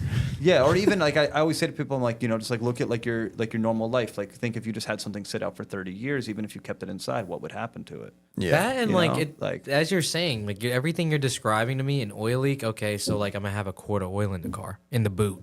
Yeah, In the boot. Like, or like, literally, the spirit of that car was from, again, like a lot of people, a radio, windows, and oil for the back. So fuses you would carry, yeah. like maybe a screwdriver, and like, Engine hoist. yeah. And they have so much oil in it, though, you could leak out a lot and still be over. And kind of be okay. Like, look, if you put the dipstick in and like check, like it's gonna be low on the dipstick, but it's technically not low for the motor. Like you're still good. Not that that's the right thing to do. No, it's not the right thing to do, but they were built in the aspect of drive the fuck out of them and worry about it later. My dad dropped that engine with he would use the fucking my 2 skateboards in the garage. He would just fucking He would drag pull it that out. motor out and like work on it. And Yeah, for a little while he was doing it. Then he got a little older, your dad's a legend. and then he seems like a cool guy. he's a chill guy. He got like one of the final things that he did because he couldn't like work on it on his own anymore was like a crazy amount of labor at some shop in Denville, Power Stop. I think it's called Power Tech. Tech. Yeah. So funny. Someone just sent me a car trying to get me to buy it. I went through the build sheet and I was like, went to Power Tech. Yeah, But I keep I'm a weird guy. I keep like a database of cars. So I could see that. Knew the car from 4 years ago and not a buy. Not a buy. I mean, they were cool people in there. I got a good mug. They do great Got work. a good mug. Yeah. They when I saw the I don't know what their situation is over there or if they're still flourishing, but there was like a lot of Porsches. No, there. they're still there. Like I they're picked up doing my well. dad's car and they're I was killing like, it. holy shit. Yeah, no, they're one of like the older shops around that's been working on the cars for a while. And like it's a shop, like it's a functioning shop. Like it does not look like in there.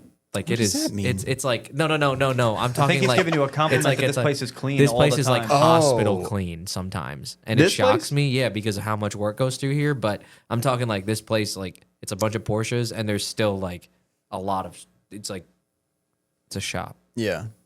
I don't know. You're saying it's like, I don't know. It's still the traditional looking shop. Yeah. When you walk in, you'll yeah. see like old memorabilia around. Yeah, and, like there's trophies clutter that and- probably hasn't moved in many many years, like but it's old still there in the stuff. corner. Well, they But got to a me, I lot like of that. work going on there too.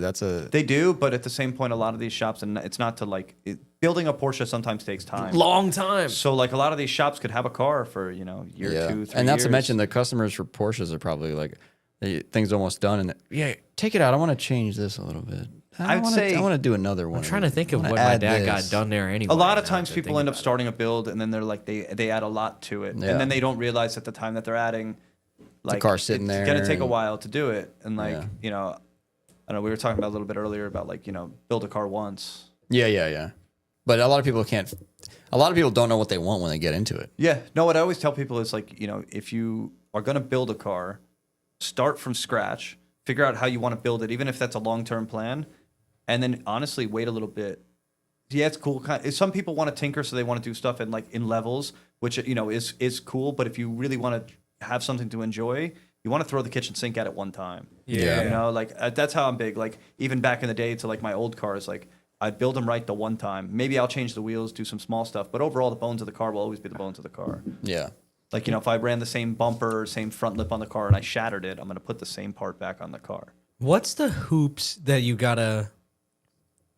Because as I mentioned earlier, a lot of people are doing what you're doing, just JDM. What are the hoops like for Europe? Let's say you wanted to like get, I don't know, you found a car over there. The turnaround time, I guess, too, is what I'm curious about. Like, do you know the differences between the two? Yeah, so I mean, Because I've learned the two differences because I've dabbled in Japan, trying to figure it out. Because for me, it's like everything's like a learning experience. So like, you know, I was looking at old G's out there trying to find one, you know, but then you're looking through the auctions, you put your max bid in, and it's like you may hit, you may not. You don't know until you wake up the next day, or like the guy shoots you text, you got it. It's You're like not sleeping for that, dude. I know you, bro. You're literally probably like, no, I mean, no, you got to go to sleep because at the end of the day, like the max bid shit, the way I look at that is, it's a complete gamble. You don't know. You're putting the value on a car before it even hits the block. So like it's a hard thing. And if anyone thinks it's even $500 more, then they're going to get the car. And there's no bidding war back and forth. You have no time to think. It's done in 7 seconds, basically. Yeah. I'm not sleeping, dude. Oh my God. If you you really gotta want sleep. the car, maybe. My Yeah, heart like there is was one pumping. car. There was one car a couple months back. It was a 964 that went up on the auction block, and I got the text like last minute In Japan. and I was like, oh fuck, this thing's sick. I was like, I put a max bid in that I thought was steep. I was like, I'm gonna take a gamble, buy this because I just want to add it to like my resume of special shit. If I don't sell it and make money, totally fine. Let me just get it here. I lost that shit by like 20 grand. Oh, yeah. It ended up though, it was weird. It said sold, but then the car ran across the block again a month later. And typically, I don't know if you've heard about the way the Japan shit works. If the car goes across the block a second time, you never touch it. That's something I learned from some people that basically Why said is to me- that? Because like there had to be a reason for the transaction not to happen. And like either bad juju or bad energy, or maybe the car's a bad car. It could just be like an aura around it, or it could be a bad car. Is So I that just stay only away. a Japan thing, or is that? I mean, I would say it's a Japan thing. It also happens on like sites like Bring a Trailer in the States, where like a car will transact, but someone doesn't buy it. You know, that definitely happens a good bit too. I had a question before I forget. Yeah. The cars in Europe, do they tend to be better conditioned than cars here? I'd say conditions. Let's say rust. something like Rust that. wise, probably worse. Okay. Yeah, probably worse because I That's would not just say the answer I was No, expecting. no, yeah. I would just say that conditions wise, like if you know, like I would say, but it's pretty similar. Like cars here will have the same rust spots that will happen out there. Okay. Just faster or more severe. Yeah, like you know, out there, I would say like it's not like uncommon to potentially find a car that probably had rust repair done twice in the same spot around the windshield. It's a pretty common thing because the way the windshields press in, it's a different style than like a lot of other cars. So it tends to water can get into a crack, and once it gets into the crack, you're pretty screwed. But the you know, so condition wise, it's probably a little bit worse. Do they like? I know in Japan they have like ratings and whatever. Yeah, it's so called. when I buy, I mean, since I'm buying for the most part full private, unless I find something at 2 a.m. on some random site.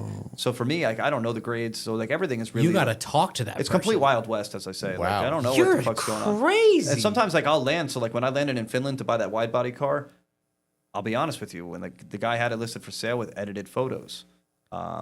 Edited photos. like Like he just- it had like like the XX like- Pro and Valencia on that. Just like shit? they, you know, just the paint looked cleaner, the car looked better. Oh, Then you get out there and like the car wasn't bad, but it, you know, it just had its typical shit that a 964 will have. Imagine you're having your customer fly out from another country and you don't even clean the car. Yeah, no, I mean he cleaned it, but you know, I picked it up. It had like a cracked windshield. When I picked it up, he didn't tell me about it. I get there, I'm like, dude, like this windshield's $2,000. He's like, yeah. I was like, what are you gonna do about that? That's crazy. And he's like, do about it. Like, what do you mean? Like, we agreed on a price. I go, we definitely agreed on a price, 100%. And deep down, like, I'm already out there. yeah, you're like fucked. what are you gonna yeah, do? You're fucked. I'm That guy completely knows. fucked. Like, Yeah. yes, but the only thing That's I've how I learned work is too when I sell in stuff. the moment, some like buying a car in Germany is tough. The Germans like to kind of like tread lightly. They like get you on the hook because they think you love it, and then they'll leave out some details. Great. So you kind of got to like dice through it. Like my G Wagon had a little surprises, nothing too major so far. But you know, I messaged a guy today. I was like, you know, it was like, dude, why wouldn't you just tell me the tie rod fucking bushings were shot? It's not expensive. I don't care, but just let me know. He's like, oh, you know, that's just normal G Wagon shit. I was like, yeah, but just let me know. Yeah. You know, so like they'll have that random shit go on. Like this, so this guy, you know, had a cracked windshield. Not really a major thing at the end of the day. It's easy to fix. Like you can get another one still if you know you can get factory glass if that's the way you want to go. But at the end of the day, so a lot of times they become nice guys. So like in the moment out there, if you bring it up, you know, obviously I'm going to buy the car either way. But if I say it to them, and you know, because basically we built a relationship. Before I fly out, we're talking a lot. You know, a lot of times they're either picking me up from the airport. Like it's a little bit more of a different experience. So by the time it's come time for the money aspect, we're already friends. Yeah. So one goat for you. Yeah, and if we're and if we're not friends at that point, it's almost like you really try to walk away because something might be a little shady about it. Yeah. Because like they should be. I mean, not should be. The way I am when I sell a car, I'm forthcoming about everything. I have no reason. Like my reputation's on the line, so like I'm not gonna fuck with it. But with them, it might be a little different because it's like their personal car. Yeah. So this guy, he was like about the windshield. He like kind of stuttered. I was like, I go to him, I go, what are you gonna do? Like what would you do for me with the situation? I was like, the windshield's 2 G's for sure. And he's like, well, I could get it out here. He's like, because we have windshield insurance out here. I'm like, well, why didn't you do it before I got here? I was like, because tomorrow, I was like, in 2 days, I'm leaving with the car from this random, city in Finland. I was like, I'm leaving from here, and we're going on a massive road trip with no plan, with no tools, with nothing.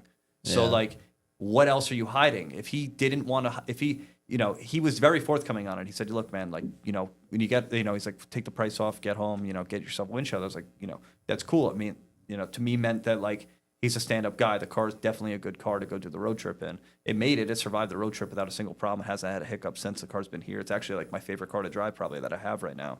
Yeah. But it was bought. Everything was all good till you get out there, you look at the car, and you're like, fuck. Yeah, it's a gamble. Yeah. Did you? It's cool though. Did you help Mike at all get his?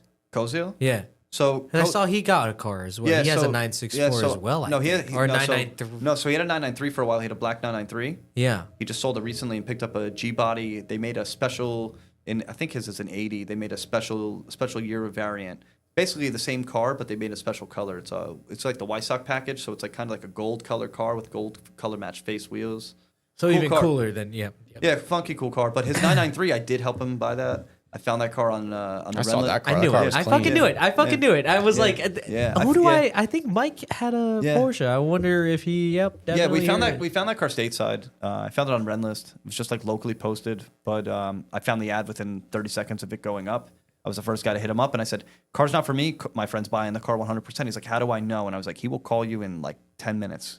Mike called him and then picked up the car a couple days later. Did a road trip across So America. you still do look at U.S. cars a for little bit. the end of the day, I won't buy a U.S. car for myself. Why? So I'm big on color. I'm big on different variations. So for me, color's huge.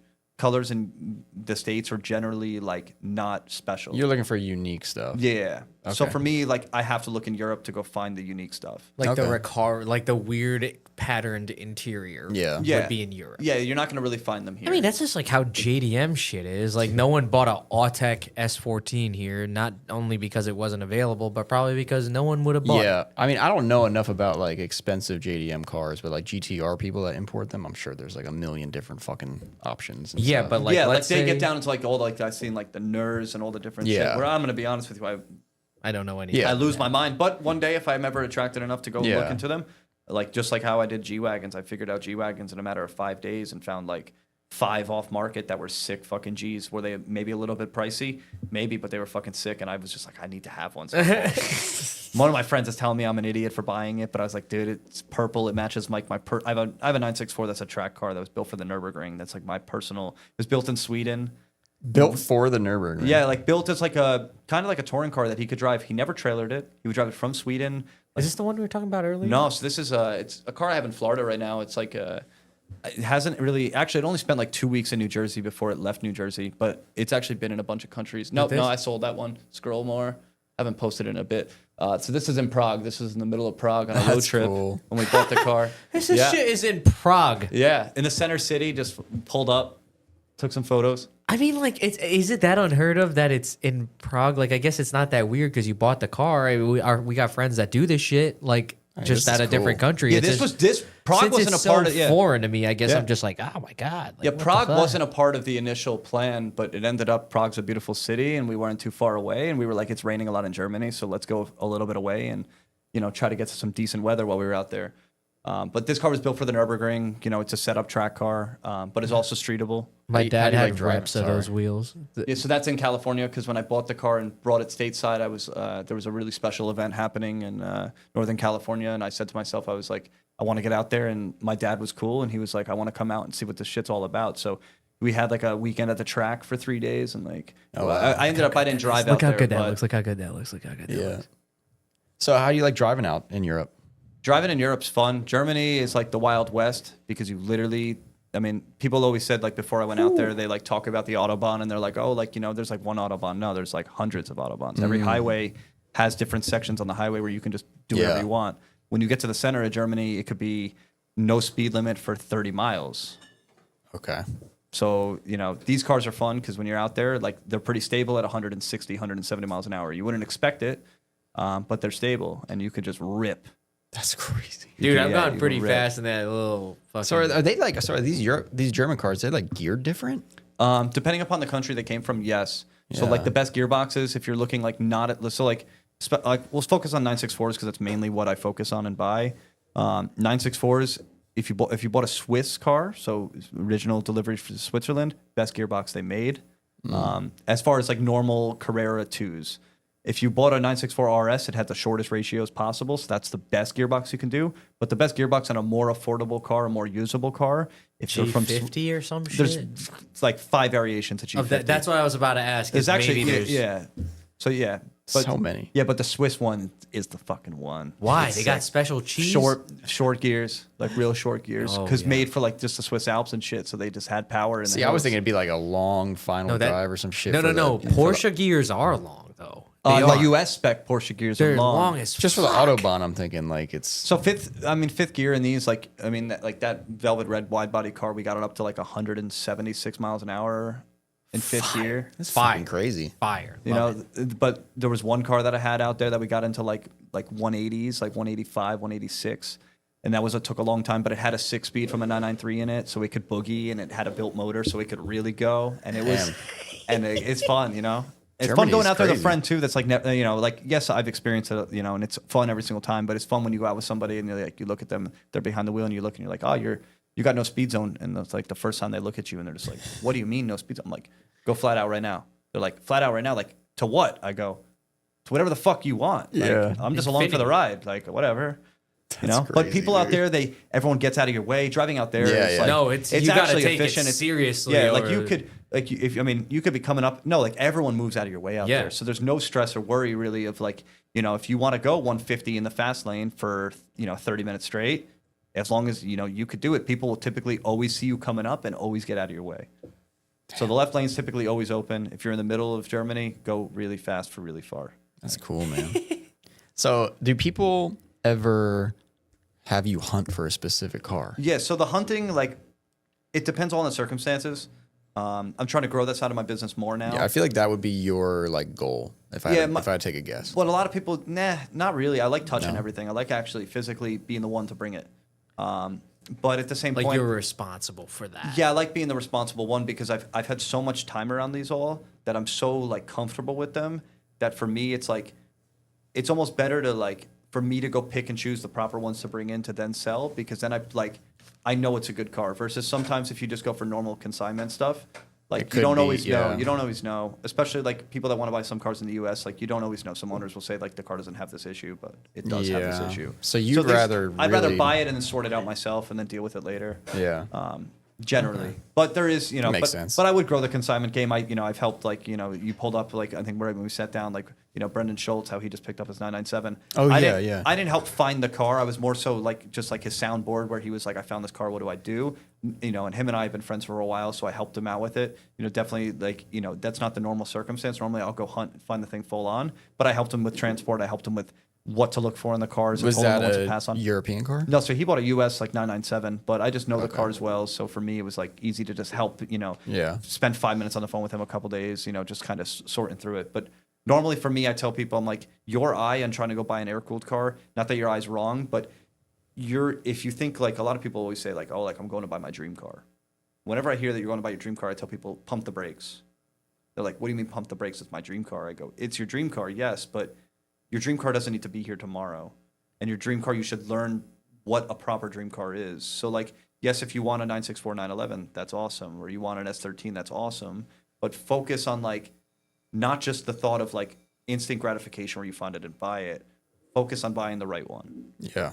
And buying the right one either takes time or what I tell people is like, I can buy one without taking time. So a lot of people that end up trying to buy one of these cars, they'll lose the car because they're taking a couple days to make the decision or a couple weeks. Or for me, I just find it and my first thing is I'm just buying it. I can ask 5 questions and buy the car and move on. Most people can't do that. And also, I have the They're very capability. emotional too. Yeah, and I have no emotional. I mean, I do have emotional. I was attachment. about to say, there's no way. I want to get something cool. I want to get something cool. I want to get There's something emotional attachment, but like when you find it, It's different from when you find your dream car. You know what I mean? Yeah. Like for that, like a lot of people will the like they won't think about some of the problems. Yeah. They'll say, "Nah, man, we can sort it out." Yeah. And like most of the time you can, as long as you are okay spending the money. And like a lot of people, the worst thing to do is you buy something and the car's sitting on the lift for the next 3 months. But the 'cause you're trying to name of sort your it out. game is more like, let's find a really good starting point. Yeah, let's find like what are your needs? What are you looking for? And let's find you something that actually fits the build. And like that, the goal is to not break the bank. Although some of these cars you have to, they're going to be expensive to buy. But I always tell people too, I'm like, if your budget is $100,000 for a car, you should look a little bit higher than your budget at the end of the day. If you need to borrow money from somewhere for a little bit, it's even safer, even if you're losing money on like paying interest for a little bit on something, it's safer going that route than spending less, unless you're technically mechanically savvy and you can handle your own shit. But a lot of people buying these cars, it's no different than me. Like I can mechanically look at stuff and see what's wrong, but I can't really fix these cars too much. I could do some, if I broke down on the side of the road, I can figure it out. But and I know what to look for it. So if it's a major thing, I can point it out to someone literally right away off like one photo of, of a couple of things. They'd be like, stay away from this car for this reason. They look at me, but I need it. I go, He's like, you see that little bit of oil dripping from the right I think- cylinder? yeah. I'm trying to remember what Porsche Jimmy has. Probably 964. Who? Jimmy Oaks? Jimmy Oaks has a 964. He also has a G body that he's building with, I think he's putting some V8 in it. Yeah. Of course he is. I was gonna ask how much does like a 964 not in like perfect mint rare condition go for?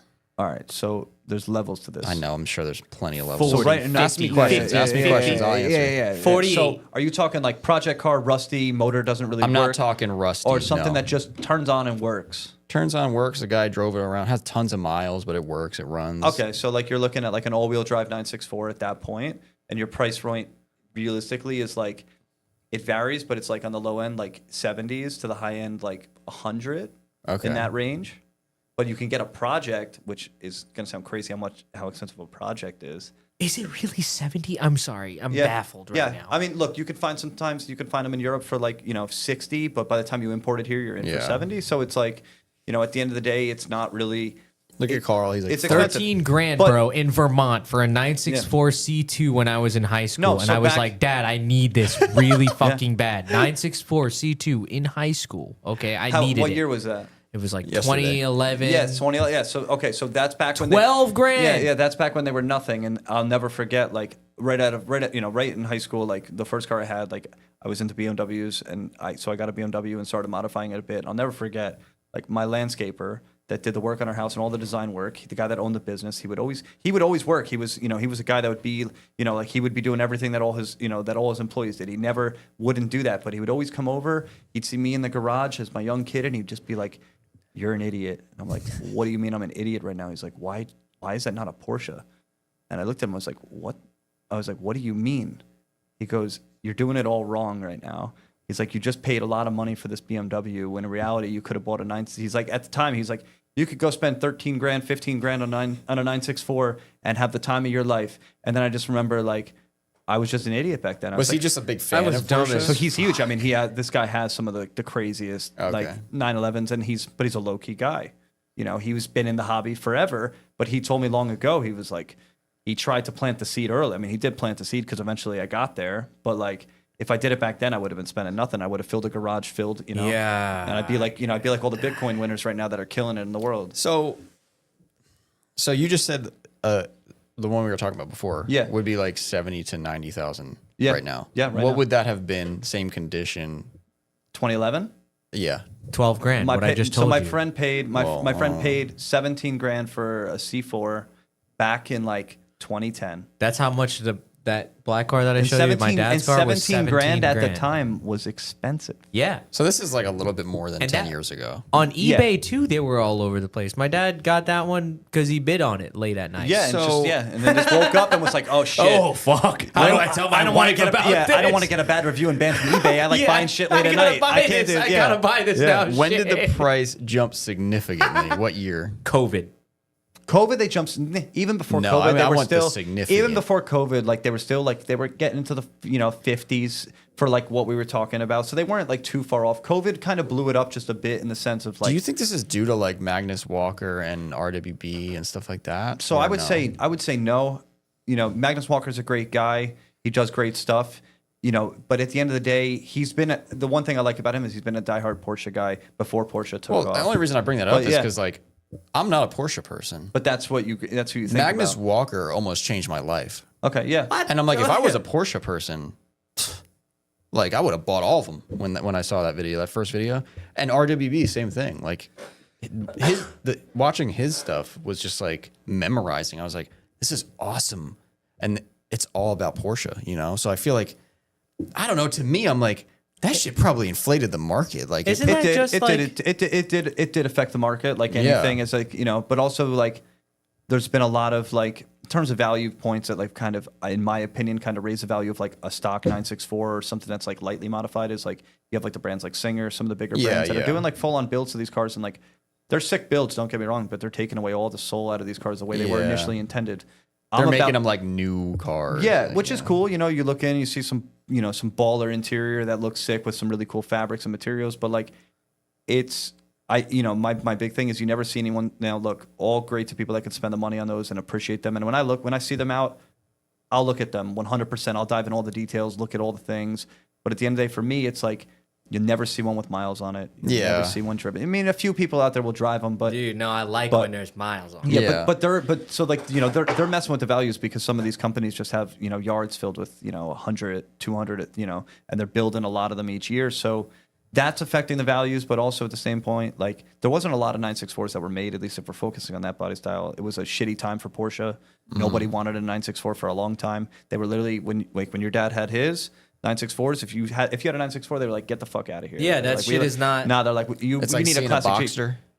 Yeah, No, not not that bad. Boxster level. No. But I do know what you're talking about. It wasn't like a G body, but it wasn't a 993. So it was like, I don't know. Yeah, like 993s were always like held pretty solid value. Now they're pretty strong too. 964s are actually the most expensive. 993 was always 964 is the best. 993 is the last air cooled, right? Yeah, last air cooled. That's the one everyone loves. But I like the 964. I think it looks better. 96. So like, all right, if I handed you the keys and you drove 993 and then you drove 964, Yeah, you would go 964 all the way. Really? But you'd feel that the 993 has that cruiser feel that you can't. That's unmatched. Okay. It's the most comfortable car just to sit in for long hauls. And it just Yeah. when you look at it, to me, I look at it and I'm like, this is a cruiser. And that's what I tell people, like my 993 Target, like that's my cruiser. Like if I'm going on a long road trip, I'm gonna take that. But if I'm trying to drive, I'm taking my 964. 964, the way it looks, just looks a little bit more old school with the headlights. It has the bulge. They're like it has popping those. up. It has those like Yeah. hip things in the front that Yeah. still go like this. So to me, that's Porsche. It's still to the me. same, yeah. It And the has that. fenders are actually like pretty much the same as a G body fender, front fender. So much God. info, man. I'm trying to just think in my head where I went wrong there because I was like can't believe it's 13 12 grand. grand. Oh, we all Or fucked up, man. It was like it was on Pelican parts. It was white. It was in Vermont. I think it had tan interior. yeah. Manual. And you were like 13 grand? It's 13 a little bit grand. expensive. Put For in me perspective, as a the tran- kid, the tran- I the- can't do that. The transmission alone now for like a 5-speed G50 from like a 964, even in like shit gearing, like US gearing. Don't it's say like- it. Don't say it. What Is do you it think bad? it is? Well, how much do you think? I'm it is? I'm just gonna guess Yeah. 15 because it's Yeah, it's like 10 to 13. And like, but who knows if they're rebuilt or not? You're looking at those on eBay, like who the fuck knows? And then you look into how expensive the gear. I had a scare recently in one of my 964s, like my personal car. Did you money shift it or something? No, I was just cruising, and I have the car down in Florida right now, and like, there's really not much fun you can have in Florida at all Nope. with driving. Nope. So I've heard. yeah, it's just, Fucking hate it's that just place. also Yeah. yeah. It's just it's But look, it's so big. So I'm And like, flat what the and f- boring. No, So I'm every- like, it's what? just, What? it's just a grid pattern, and there's no elevation changes, so Nope. you're kind of just dealing with it. But I shifted from second boring. to no, it's the worst. We got some friends down Yeah. there. Shout out Risky Business. Yeah, I shifted from second to third. Felt like a pop in the rear. Was not sure what the fuck it was, but I mean, my flywheel was just chattering like a motherfucker, and I was like, I had no power. I couldn't put anything down, and I was like, I just coasted. And I remember like, I called my buddy where I broke down. He was like, "You're in a terrible neighborhood," and I remember saying to him, "I'm like, I feel safer here than being broken down on the side of 95. Like, whatever the fuck it is, like, it will get sorted out." And everything I researched was like, oh, like it's your either your pinion in your trans or it's something wrong with your fork. But if it's I was gonna say though. yeah, but they were like, if it's your pinion, all your gears are gone. And I was like, I was like, this is the worst thing in the world. And he's like, well, what's the noise sound like? I was like, my flywheel, I have a really lightweight flywheel in the car, so it chatters a lot to begin with. But I was like, all I hear is marbles. Oh no. And he was just like, all right. He's like, you're not gonna like this, but go look up gearing when you get home. He's like, the only positive is you can go RS gearing. You're gonna have short ratio. It's gonna be sick. Yeah, that was worst case. And I was like, I don't think it's that. I was like, I was pretty sure it was an axle, which is weird. On those cars, if you break an axle in the inside, you almost won't even tell that you broke an axle. Like if you go like visually, so what ended up happening, it was an axle. I got lucky as fuck. Hell yeah. But the axle broke in the boot, snapped. Yeah. But didn't break the boot. Yeah. So it was just spinning there. It was a low speed. It happened at Frankie low speed. loves breaking those. Yeah. So when it happened, I mean, look, I was happy. The part, luckily, I changed that axle like 6 months prior, and it was warranted. Yeah. So I got a free axle. Fuck yeah. Yeah. There you go. Yeah. What car was W. this? That was in my my purple 964 track car. That was Okay. like, yeah, it was in my one. That's my baby.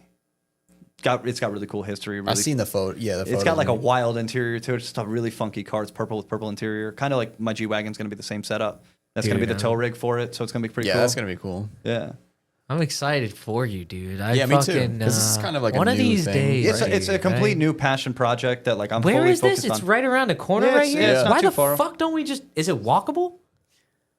Is it like that It's- around the corner? Yeah, it's like almost walkable. I mean, Yeah, it's it's pouring walkable. out right now. So No, it's kinda shit, not but- now. I'll be Yeah. over there sometime. I would love to. Yeah. Maybe I would like hit to us up actually when you bring got a my lot of dad shit over there, and we'll So like I'm about to have like a bunch of. I mean, as of right now, like I'm not really selling anything around the holidays now. I'm kind of just taking a step back because there's not a lot of people out there that are like at least on the auction platforms. I'm not really using them, so I'm kind of just chilling. Got a couple interests on a few cars, but I got a really funky BMW coming in right now. If you like BMWs, I was just gonna bring my dad to see some like. yeah, no, but Porsche I have stuff. all Porsches in there. But I'm also like I have some like kind of like fun gamble cars right now that I ended up buying. So one is this. I bought a Clown Shoes E3M.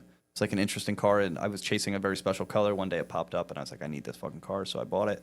And then I got my G Wagon that's showing up in like 3 weeks too. So like, the place is gonna be pretty full. Hell yeah. And then I got I'm supposed to fly out to Europe in the beginning of January to go buy something else. So we'll see what ends up happening. But cool, man. yeah, the flow's going right now. I think actually I'm gonna have Jimmy Oaks' Defender inside the space for like a couple days soon. Oh yeah. Yeah. What's he doing with that? It's landing at the port. Jimmy, you and have he a needs- yeah. fucking Defender coming in. What the fuck are we doing here, Maybe, Jimbo? maybe no one knows that yet. Yeah. Ooh, sorry. No, I don't know. I think He made a YouTube video. Yeah, Oh, yeah. Cool. He always doing. How'd you meet Jimmy? Jimmy's So- Jimmy, bro. Jimmy, I mean, honestly, like, Jimmy's just from what I've seen. Like, I don't really look at a lot of YouTuber stuff really at all, Yeah. like in the car world. But he's just a genuine dude. Yeah. and you feel it when Super you watch smart. his shit. And like, So smart. And at the end of the day, like a bunch of mutual friends were close with him, and then I was at like Alt Race in Poland. Like, saw him like briefly out there because he was driving out there. Okay. And then randomly at my buddy's like car show back in like October, he was there, and I Yeah. said to him, I was like, like we've talked a little bit on Instagram here and there, and it's kind of we're not like friends. We're we're friendly, Yeah, But yeah. It's it's cool. I like what he's doing. That's good. He doesn't even reply to my shit. Crazy. That's crazy. He doesn't. Jimmy, you gotta answer, He man. doesn't ever respond to nothing. Does he really not? No. But I bet if I put a fucking SR trans for sale for fucking $300, he'll gonna be hit right you, in my yeah. DMs quick. Crazy. We talk about like some Porsche stuff, and Yeah. it's cool. He's just Jimmy he's is an a- all arounder. Like Jimmy's a he's good just guy. yeah. Like the Yeah. fact that we're bringing him up in a Porsche conversation is like Yeah. And it's That's cool it. too, because like his platform. Not I don't know the exact age demographic that like he targets. I don't even on, know but- anymore. yeah, like who knows? But I mean, at the end of the day, like a Porsche is probably a new thing for people to look at if they're really focused on like a drifter channel. But there's a lot of crossover that's been happening recently. Yeah, yeah. And I think at the end of the day, like it's like the good intentions and like the proper people out there that end up like I don't know, like the drifting community is super tight knit. The Porsche community is pretty tight knit. And just overall, people right now, even that aren't in like the Porsche world or the drifting world, they like watching it. I Like, think that you know? he's gonna. Yeah. I think it's like a taste thing. Like if you got good taste, like it's gonna show on everything that you do. So Yeah. And I think Jimmy's they got only good build- taste, so he's just gonna build something sick. And if not, he's just gonna drive it around or whatever he likes doing with it. And They only Yeah. build like amazing shit up Yeah, there. no, too. they've It's been doing crazy. some wild shit. I mean, it's cool though. I think like his 911, like you know, when he found his 964, it was like it wasn't planned. He wasn't really out there hunting for it at Yeah. all. That's what someone I- in Ireland, just one of his buddies, just offered him the car, and he was like, "Okay, fucking deal. Like that shit's cool. Like that's, but that's yeah. honestly how it works. Like you know, like a lot of things that I buy or find, I'm not finding it because I'm sitting back here. I'm finding it because I bought something already predetermined out there that I found to start the mission. But while I go, I find other shit. yeah, You it's know, the exposure you're yeah, giving. like the last to trip. it. Yeah, the last trip out there, I bought I bought 2 or 3 cars, and then I helped like a client get 2 cars too. But like only one car was the initial plan for the trip. It just kind of grew into more. You just getting them as you go. That happened to my brother once. He bought a Miata on the side of the road.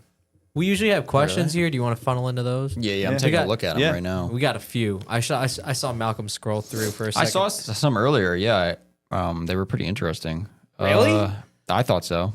But we're gonna start with the ridiculous ones. Not like, oh, I knew it. I knew it. Yeah, I that's the best fucking way to knew it. I start, knew it. yeah. I was like, not like weird ones, and there they are.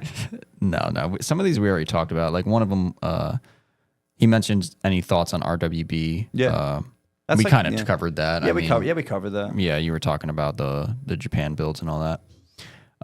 Charlie Sizik says, "Why is this dude on a drifting podcast?" Charlie. So you know Charlie too. Yeah, I know Charlie. I haven't seen him much recently. I saw him like randomly one time, like right before he got married. Yeah. Which is pretty cool. We just ran into each other. I love But Charlie, Charlie's man. the man. Yeah. I fuck with that when that happens with like an old friend of yours. The Like, best you part- just run into him at like a fucking. That's what happened with ShopRite. us. Yeah, that's what I happened mean, here. Yeah. literally. Like while you're at Stop and Shop, both of you reach for the ring dings because that's what Frankie fucking eats, or the Oreos. Dude, this or one was even whatever. better. Someone goes, "Yo, there's some crazy fucking 911 outside or something." I was like, "What?" And I go outside and I'm like, "I did that happen like that, or did you hit me up?"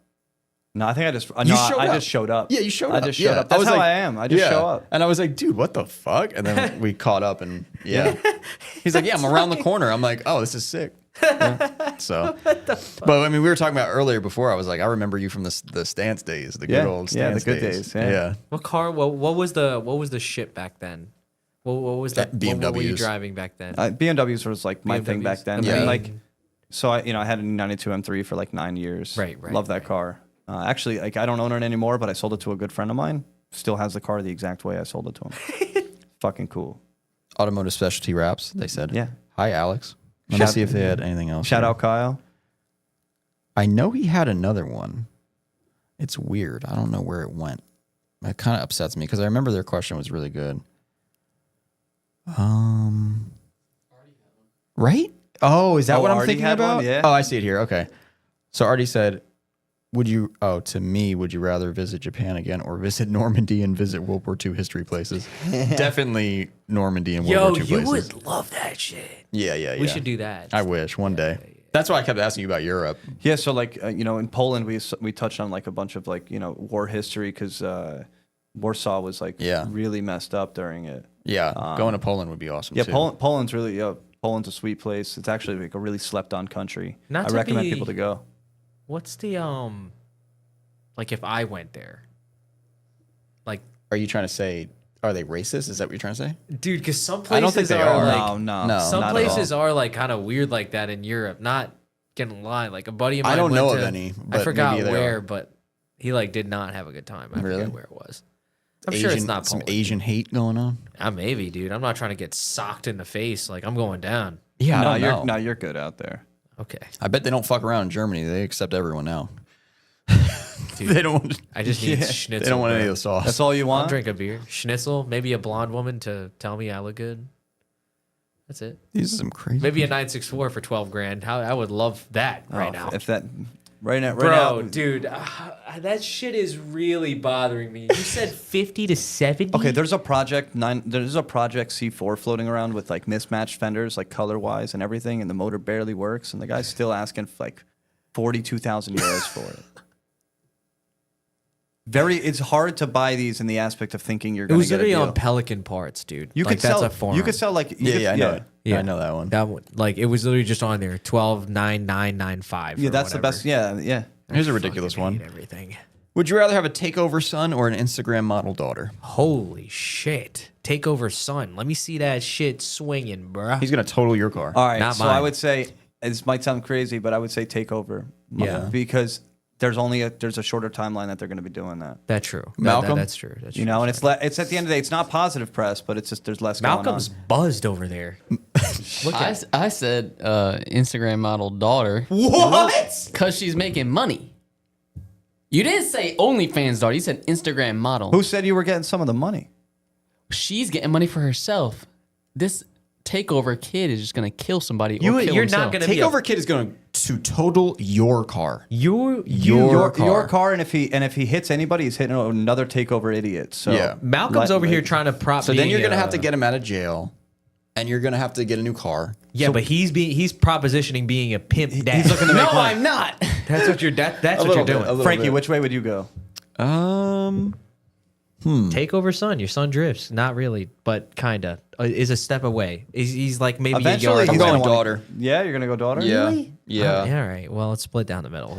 Because you got to accept what's going on in this situation. So like I would like if I had a son and he was getting into that, I would just beat the shit out of him. So it would you're never. telling me it would never you're- happen. You're out. Okay. But I'm we gonna- can't. But you can't, can't control. change- yeah, we no, can't you can't change it. control. Like I mean, I see. Like I don't know. I feel like Cali's just a state for just shit that makes no sense. It's like Okay. Grand Theft Auto Oh, out you're there. right. Yeah. You're right. I mean, it kind of. Yeah. How many and times do you see a fire when you land in California? I All see the time. Like how many Constantly. fires? Dude, dude, Constantly. Lot. Just everything's I on mean, fire. over there. there's a guy right now making money off Snapchat because he just goes around all night following the police scanner to see what goes on, and it literally just looks like Grand What? Theft Auto all night. Yeah. That's crazy. That's awesome though. Good for him. Yeah. Yeah, but I'm like trying to you make see- money. That's like so- vigilante. Clicking R3 Yeah. vigilante mission. So you see, the shit you see out there, like at the end of the day, like someone's got a car and they're out and they're not with their dad and they're with their friends. Yeah. Think about what we used to do back in the day with Dude, the having shit fun. we used to do wasn't even remotely No, close. it wasn't. But at the end of the day, I feel like a wimp when I hear about Well, what kids yeah. are doing now, and I'm I like, mean, fuck. I- like I was yeah. fucking like ding dong ditching it. I don't feel like a wimp. I feel like thank God. Yeah, but we are think- not this generation. but think about like, all right, even if we were like, if you were drifting in a lot back in the day and a cop rolled in, Yeah. they lose their shit. Back in the day, You would- saying it- now it's not as I bad? would say now it's I almo- got in trouble the other. Well, not in trouble, but like I got like a, and I was already gone. I would say like if you're just in a lot, like one or two people just hanging out late at night, like yeah, they're gonna be mad, but at least they can control the chaos versus like a takeover situation. I had It's just really like- good experiences with most good experiences Yeah? with drifting. Yeah, the cops would come in and they wouldn't know what's going on. See, I have like the opposite view. Of Where that. would people drift back in the day? Didn't they drift like near like Route 23 near the mall? Well, we can't really drop anything on this podcast, but Yeah, well, no, wait. No, I remember. No, it was at Willowbrook Mall back in the day. I People wasn't used to- from around there, but I know Okay. because of Justin. I Yeah. mean, we would just hit exit ramps. at I remember. 23. I know I still exactly. remember your Christmas Nah. video Yeah, from way yeah. back in the day. Yeah. yo. Nah, yeah. I know the spot that you're talking about, and that was definitely at that. I don't think that goes on there anymore, though. No, was it doesn't. They behind built where- up the area now. It You was can't do it behind where anymore. Dick's Oh, was. yes, It was behind yes, Dick's. There was a yes. huge. You know why? Because Yeah. I've drifted there as well. Yeah. I had a family party at a buffet that was right by there, and I was like, "All right, see, I gotta go," and then took my ass over there And just behind drifted. Expo. Yeah, Yeah. just drifted for a little bit. Damn, that's when I had to drive a 240. So around. now I think like, oh, the cops right away they're like, oh, there's cars doing donuts or something. It's more known now for sure. They're like, oh, let's Yeah, go yeah. arrest all of them. Like they're just But like, what if it's just you? Maybe it's like if it's just you and you're doing donuts in I a think the controlled cops are fashion, the they're cops gonna are be probably like fed up though. they're gonna be like that guy's practicing. Nah, they're fed up now. They got to They're be gonna fed up. admire the hard work ethic. Dude, these guys go to like Sports Authority. Oh no, a lot of people drift at Sports Authority. Crazy as shit, dude. Like completely destroy that place. I have a friend that fucking slides on the street a lot around here. Not in like always drift cars, but like Well, I'm talking takeover. Is it No. Bobby? SR20 Bobby? no, Is he in a Crown no, Vic? No, Can I shout him out here? Nah, maybe I you don't want shouldn't. to. I Maybe don't you want to. shouldn't. not People want to know. take People know though. People know. Okay, him. all right, all right. People If the know him. people know, they will know. That's all. Yeah, but hey, we should go back to that spot. I've been propping you to go. Let's go back there. Everyone has their OG spots. No. I wasn't friends with Frankie really when they were drifting that spot, and like I want to go drift that spot, and I think we could do it. Yeah, I agree. Do you know what I'm talking about? That was a whiz wheel I heard out in the shop. Do you know what I'm talking about? That sounded crazy. Work never stops here. Let's do it. Yeah. Damn. Thank God. I'm trying to think of how I would. Best winter beater? Question mark. Toyota Sequoia. Okay. Like I said, I saw one for $2,500 the other day. I was like, how could you get better than this? No, I mean he's probably honestly pretty spot on with it. $2,500. If you really think about it, it's a Toyota. It's never gonna die. Never gonna die. You don't have to really worry about rust. I mean, Toyota rust you have to worry about actually. But it's easy to find. It's like It's right there. No, like I'm not. And you could go pretty much anywhere with that thing. Yeah. how do you pronounce guy. Porsche? I think it's Porsche because we've all been saying it like You that. just pronounced it right, but some people say Porsche. I was saying Porsche all my life, and then my dad's friend yelled at me one time. Yep, that's all it takes. was I just let was people like, say what they want to say, but like okay. I always say Porsche.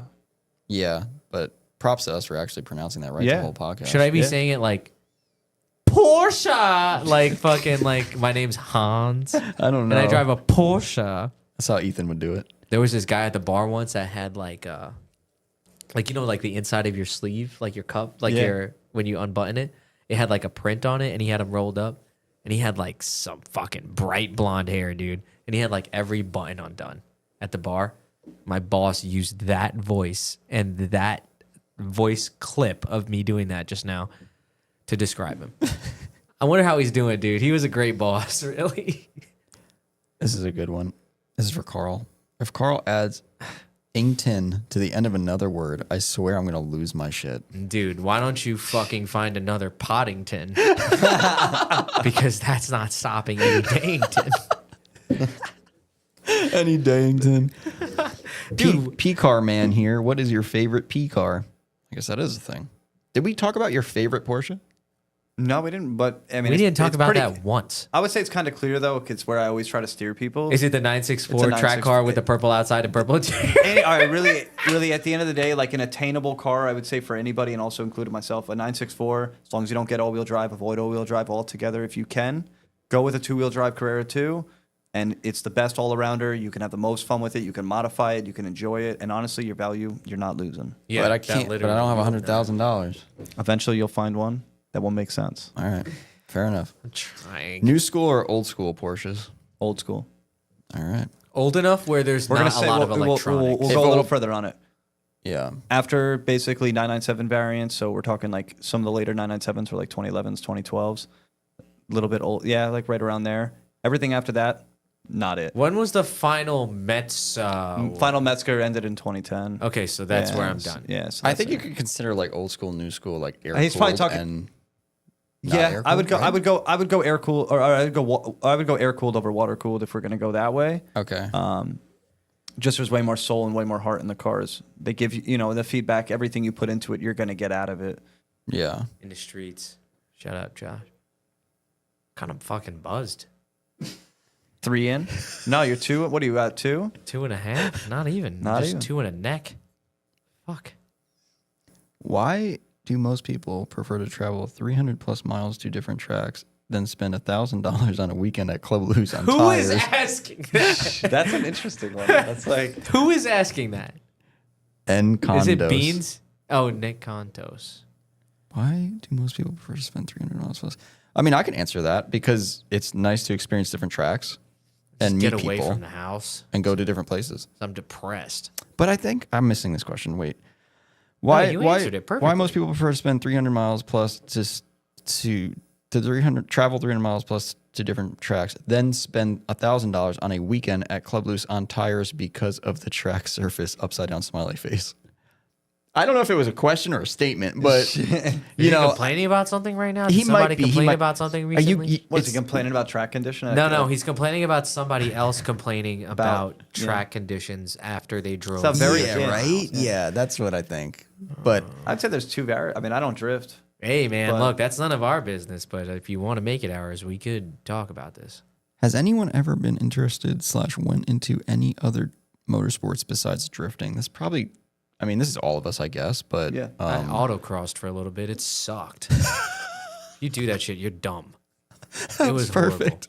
That was the best answer. Horrible. They make you work. They make you work to chase the cones. That might I was gonna be- say, yeah. And if they put you in a section where people are fucking knocking that cone all day, you're beat. I would you're say beat. there's only one positive to autocross that I actually can fuck with. Yes. If you get a new car, something that you're not comfortable with, yeah, you could just go to a parking lot and go figure out the That's- car. But autocross is a very safe way to get your feet wet to learn the car. That's true. And on a track, you'll push harder at the autocross track trying to figure it out than you will at a track any day because you're worried That's about true. a wall or worried about going off in a weird spot. That's very, so I think, very, very true. And it's also, but it depends. Like there's people that kind of get into shit and then they don't really graduate or they don't really kind of look for levels to go like and kind of change their minds a little bit. So like if you're a one-dimensional autocross guy, that kind of sounds lame. I will Yeah. no longer Yeah. believe in it when after I went to an autocross where they were like no drifting and I had a 240 there and I had ball tires and the guy literally at the driver's meeting was like, and where's that ball tire?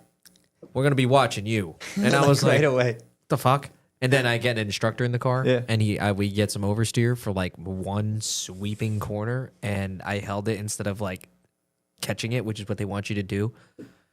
Instructor's having a fucking ball in the passenger seat. Oh, yeah. And then he tells me not to do that when we get to the end. They're always gonna Like, they're always fuck gonna be you. smiling, having the time of their life when like you're doing what you're not supposed Yeah, to be doing. because Yeah. it's fun. when you're drifting. Yeah, Like, they're like, oh, we drifting haven't. is the best. They're like, we haven't had somebody come through here in a couple of years that have been like this, so this is Yeah, fun for yeah, the, this the- is for the sick. one lap, and then look at you like, never again or you're off. That was at Bader Field. I like that organization though, down in Atlantic City. That was That's an interesting at Bader Field. I wish we could drift. I only know Bader Field for other reasons, not for drifting. Heroin. No. If I remember right, that's where some paintball tournaments would be back in the day. Oh for me, yeah, at they Bader did have Field, that. Yeah. Relax. Carl, oh yeah, paintball. Yeah, Paintball. paintball. Yeah, paintball. Not That's the- where you whipped the smelling salts out earlier. I was like, I know these things. Dude, Oh, dude, we're trying to. dude. But this shit's fucking wild. He did not yo. like You it. did it? I mean, I'll rock it again right now, but like, He did not like it because he used to the tube. I'm the used to the cracking. tube. The tube is Did fucking you stick your nothing. whole nose in No, there? I'll and, give it a like- shot. Let's see what's up. Oh God.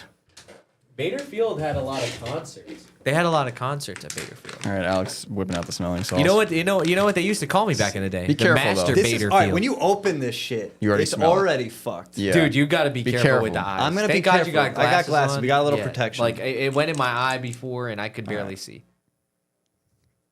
You Yep. can't get closer. Yeah, no, it hurts. It's in your eye. Like you feel it in your eyes. Yeah, I'm yep. tearing up. Yeah. Look But- at you. I'm not doing that right now. Maybe I might. No, honestly, Maybe I might. I'm curious about the warning labels on this shit. Yeah, It does no. say it says with it. Don't. It's pretty serious, but they got to understand, like anything in life, it's like you could put the instructions, but there's plenty of people that push it. I mean, you should have saw Carl the first time. He put his nose inside of the I told container. him don't do that. Now, does that actually break down in the bottle over It time, does, or it like does. what's It like, definitely like how does. old is that bottle that's been? He'll sitting tell here? you right now if it does. Okay. He went for it. Yeah, Carl, you okay? his reaction's strong. I kind of held it. You had a nice calm react. Carl does not enjoy this stuff, but he does it every time. It's almost like he's an Yeah, addict. no. When we walked in here, Yeah. when we walked in here, right away he went for it. He was like, "You know about these?" And I was like, "Yeah, I know about, but this bottle looks different." He goes, this That's shit. why we like He goes, drifting. This shit's wild. I was like, "All right." This is the shit they have on Rogan. Yeah. This is why we like drifting because it fucking hurts. Yeah. To do. Did you want it? No, I'm He's- good, he's- Carl. yeah, yeah. But thank you. Did you enjoy it? Just now? Yeah. No, because that one was a sneaky. Did you one. feel like it was less I hate powerful? it because I than it- have a little bit of like a blockage in my nose because it's getting colder out, and I had to like push through that, and it just like It's actually feels like it's pretty good for sinuses. yeah, it worked real good. It's like Yeah. it reminds Shit'll me of open you Vicks, Vicks Vapo Rub. It Yeah. just feels like blood is just pouring out of my nose. Simple Smith asks, "What got you to jump from BMWs to Porsche?" That's a good question. Yeah. So I would say it was my taste for like uniqueness.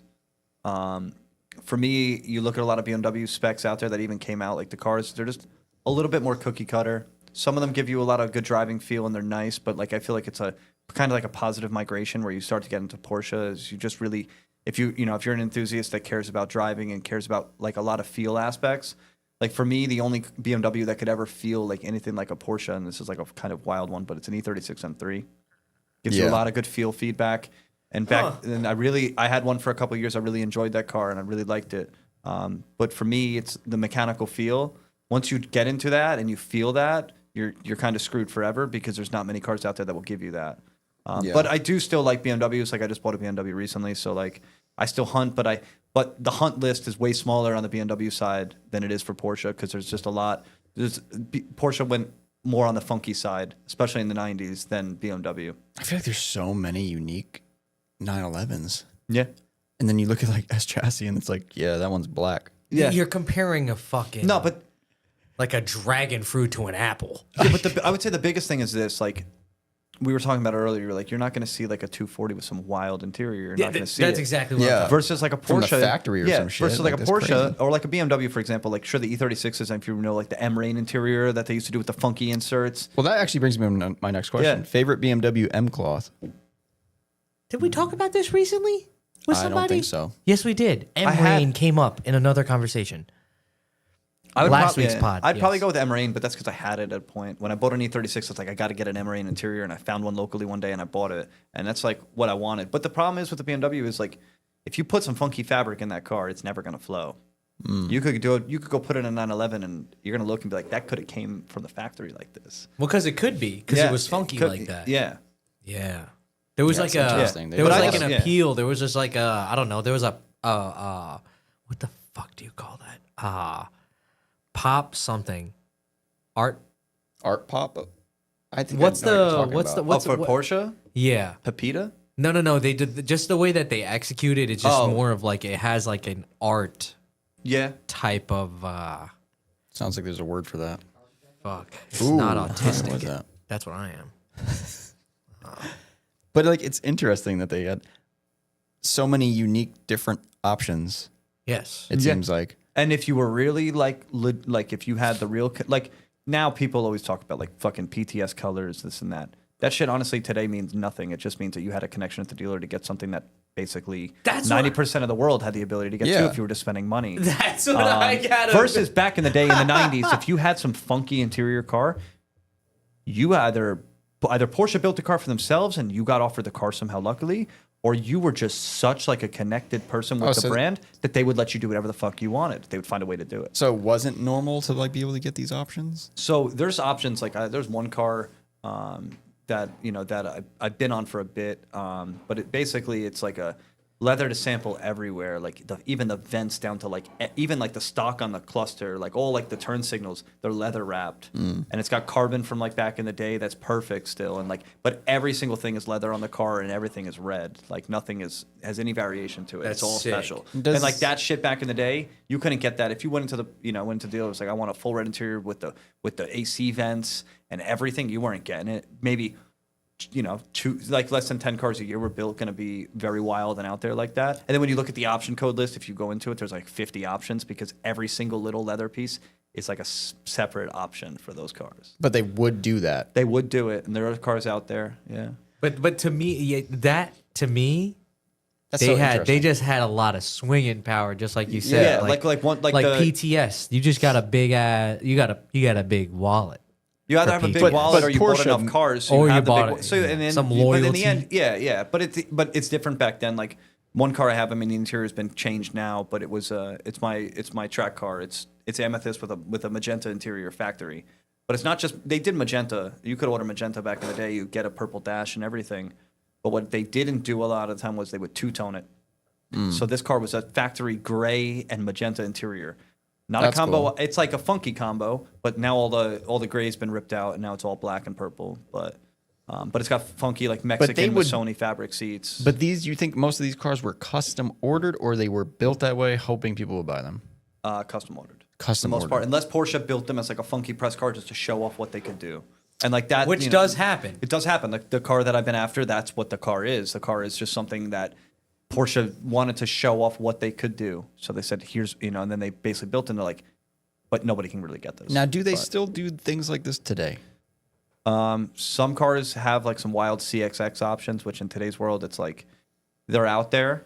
They're not as rare as what they were back in the day, but there is, you can get it done. You can do, you could pick your fabrics, you could pick your leather color, and Okay, find a way to so get it to work. But you could do you it. could, but it's hard. But Like, could you go paint- on the website and do this? Yeah, you could go fuck around on the website. You could do it any color you want. Interesting. They're the only brand right now that you can basically go build a car that you probably can't go buy. And then you could, I mean, if you had, just click. No. So at the end of the day, the problem with Porsche, at least in today's world, is like so many people want the new cars, and like a lot of people have the money to buy them, but Porsche has such like, they don't even have such limited allocations. It's just like it's a pissing match at the dealers. It's not. It takes, in my opinion, the joy out of buying. You ever see Nikita? Do you know who that is? He drifts Yeah, one. yeah. Yeah, he fucking drifts the shit out of that thing. I wonder what that allocation person thought about Wait, is that the dude in Cali Uh-huh. that drifts the Ruby Stone GT3? Yeah, you a see him- transformer fell on it at first, or like a telephone pole. Like when I don't he know first about got this. it.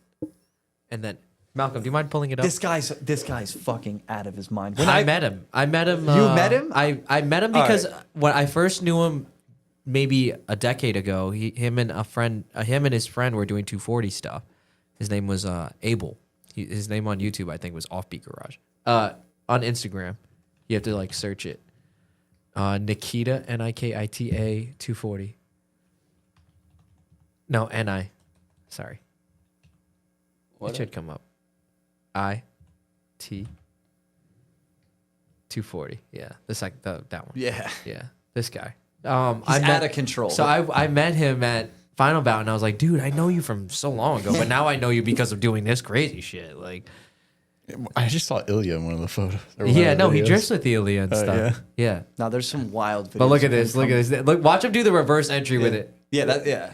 Malcolm, go exit out. Go to No, like the other video. there's a wild one where he comes in like full like. It might be no. It's one of the more recent videos. It's not going to be further back. The blurry one underneath Ilya's car. I think is it this one?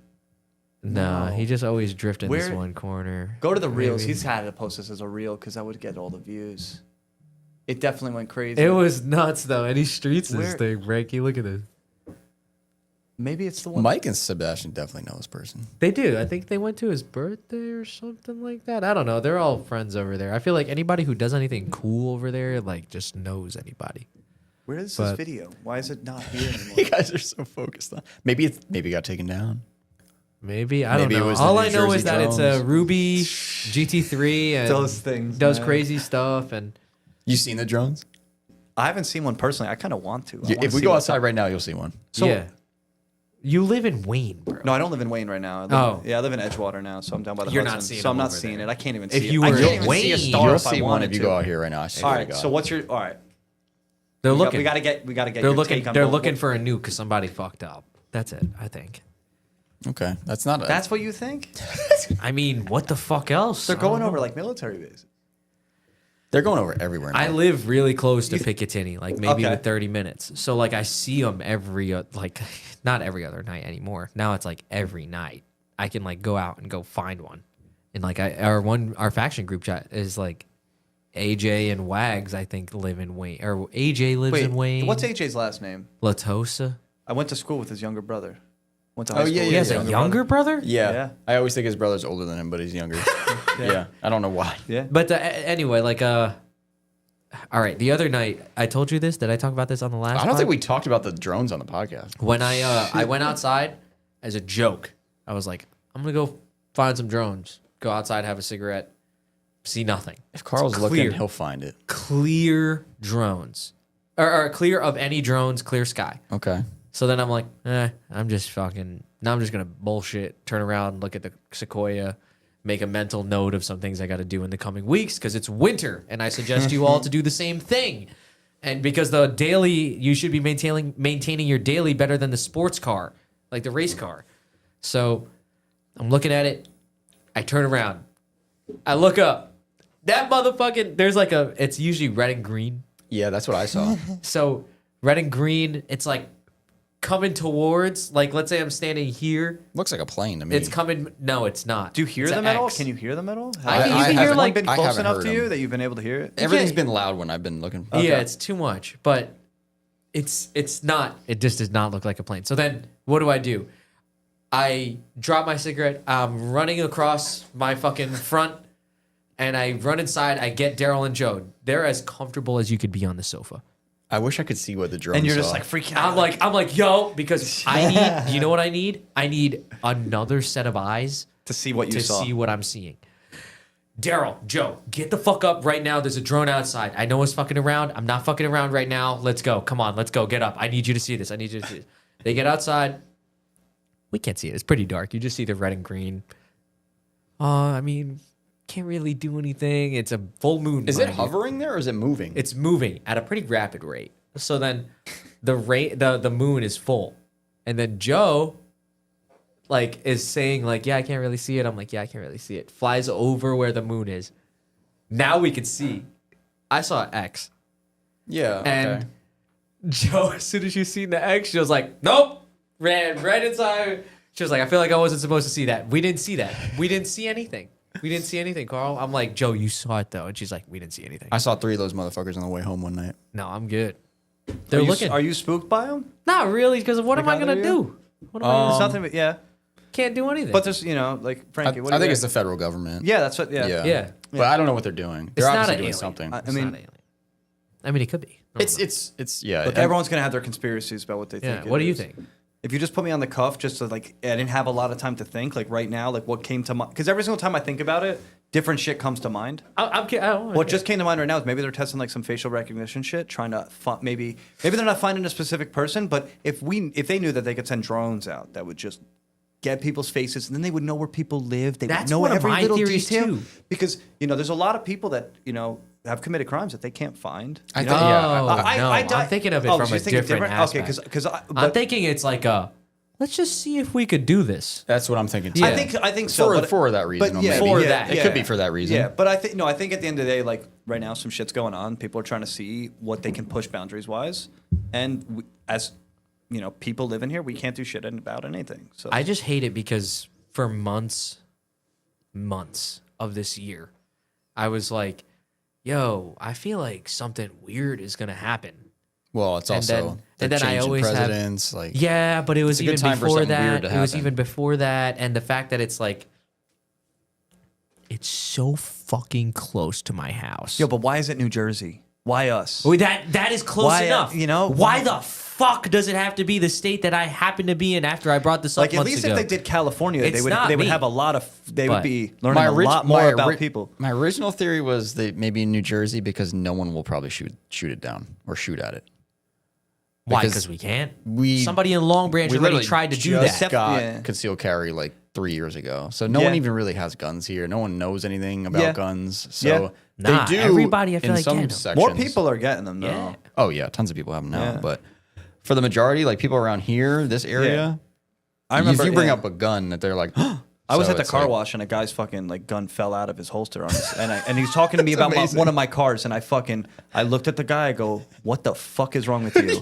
And he looks at me, he goes, you didn't see shit. And I go to him, I'm like, just please get away from me. I don't know how to react to this. I'm just trying to wash my car. Yeah. Like, I would just He say, said you didn't see shit. yeah, I was like, in my head, I'm like, do you have your concealed carry? Do you not? Yeah. Like, what's You don't know. Because you have it. He literally had it on his waistband, and like he's talking to me, and I see this, and I'm like, I don't really want to be next to this guy right now. Yeah. to me, if he you drops have it like that, I'm going to hopefully assume, and the fact that you haven't pointed it at me, just if you pointed at me, we're gonna. We've have a different experienced problem. those Yeah. people though. The people that find the need to flaunt that they have a concealed carry permit, which is literally the exact Yeah, opposite. What I you're mean, I'm supposed to looking do. at the guy. I'm like, you got shorts on, and you're wearing like a shirt that like you could clearly tell what you have underneath. And, Yeah. like, why are you doing this right now? No, just It was fun. It was funny. That exercise happened at responsibility. that happened at the please, so I don't have Hackensack to car worry wash about in this local. shit. That's why I kind of like that there's a process to get that, because it will rule out a lot of people that won't take Get the it. effort to get They Yeah. won't get it. But some will get through the cracks, and then you end up with situations like that. Yeah, I mean, but who knows? He probably had it. He probably had his concealed. Who He might knows? have, yeah. I kind of spooked him a little bit because I was like, dude, like I'm all like. how the hell are you dropping the blick? How the fuck does that happen? Don't they have But- isn't that like a big no-no? First, Yeah, you're not Thank- supposed to. Thank God that's not a what the fuck is that gun that we were talking about that they made a joke about it in the There's a group chat lot. the other day? P320. No, that when you drop it, it shoots. Yeah, P320. What do you got, a SIG? Yeah. That sounds Yeah. scary. Yeah. There's a lot of problems with that. Huge, gun. huge, scary. Yeah, like I'm. Yeah. I don't want to cheddar bob myself. Like that's all. Cheddar bomb. But I definitely would like a gun on me. I'm small. I can't fight. Like I'm But pulling yeah, a gun on you. that was my That's theory it. though originally. Yeah. And then I was like, what was another reason for New Jersey? Well, New The Jersey, most dense. New Jersey is the most densely populated state, and we do have a tendency to be pretty vocal about how we feel. Yeah. So maybe they're like, let's do it here and see what happens. So let's see how people react. Yeah. And I mean, guess they're what? getting a lot of chatter, but nothing's really happening. Guess what? No one's doing anything about it. They're No, they're no, they're there's- flying their drones every night, and none of us are doing a You damn want to thing hear about a it. spooky thing I felt the other day? This was maybe last night or 2 nights ago. But like, it was midnight and it was not windy, no storm. Power goes out. I was like, I've lived at this house now for 5 years. That doesn't really happen. So I'm like, First thought, drone. no. My first thought was like, I need to look up in the sky right now. So Did you see a drone? no, I couldn't look. I couldn't go outside. I was fucking scared as shit. I was. Carl is afraid of the dark. It was late at That night. is- It's the fact that like I want to prevent anything that I can from getting to me, and Yeah. since I'm Yeah. like stripped of that, Yo, I dealt with scares I me. dealt with a situation where I was full on panic mode for like yeah, 4 I hours. can't do that when we were in Europe on the road because trip. it's dark. But anyway, that it was dark, power out. It's late. I look at the outage. I go to Jersey Power and Light. I don't know if you're PSE&G or not. You know Whatever. what they say? There's no outage. But no, so I report the outage. No outage reported, and then now I'm like bugging out. So I'm like, Facebook group. Like I go to my town Facebook. Oh, group. you're like the I- mother, I- like I- the I mothers look of the up- worst place to go. Man, I look it dude. up. It says somebody has a outage here. How the town is affected? Here. Now the next post, drone watch. Here. I'm like, oh my god, fuck! Like I'm freaking myself Like out. you've heard of the Citizen app? What the fuck is that? Should It's I like download that? It's like a California thing, but I wish it was out here. Oh, I think I heard of this. Is this like Ring Neighbors? So, all right, it's like if your power went out and you lived in California, you would go on your Citizen app and they would literally be like 10 posts probably in the last 30 seconds telling you everything that's happened within. power, No, yeah. but you set like the radius.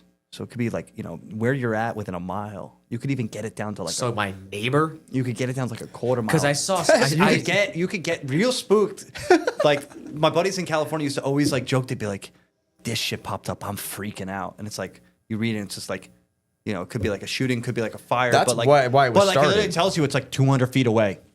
Yeah. You're just like, what the fuck do I do now? But like that's again like. Motherfucker. Yeah, but that's like the funny thing about like curiosity of people. Like, even though you don't want to know about that shit, if you're sitting there bored at night, you might want to fucking know. That's a good way to You like know? really fuck people with anxiety problems up. That's me. It's bad, and then you Yeah. become obsessed with checking it probably, and then Yep. you're screwed forever. Yeah. Like, it's like you wake up and people are like, oh, like you got anxiety. You're like, I do every day, and they're like, why? And you're like, Citizen app. yeah. It's fucking me. Well, I got You're all like- these apps that tell me when every single Yeah. thing is happening around me. At and all then no one times. can put their phones down, so it's just Dude, you know. when that power, I'm telling you, I Yeah. couldn't check.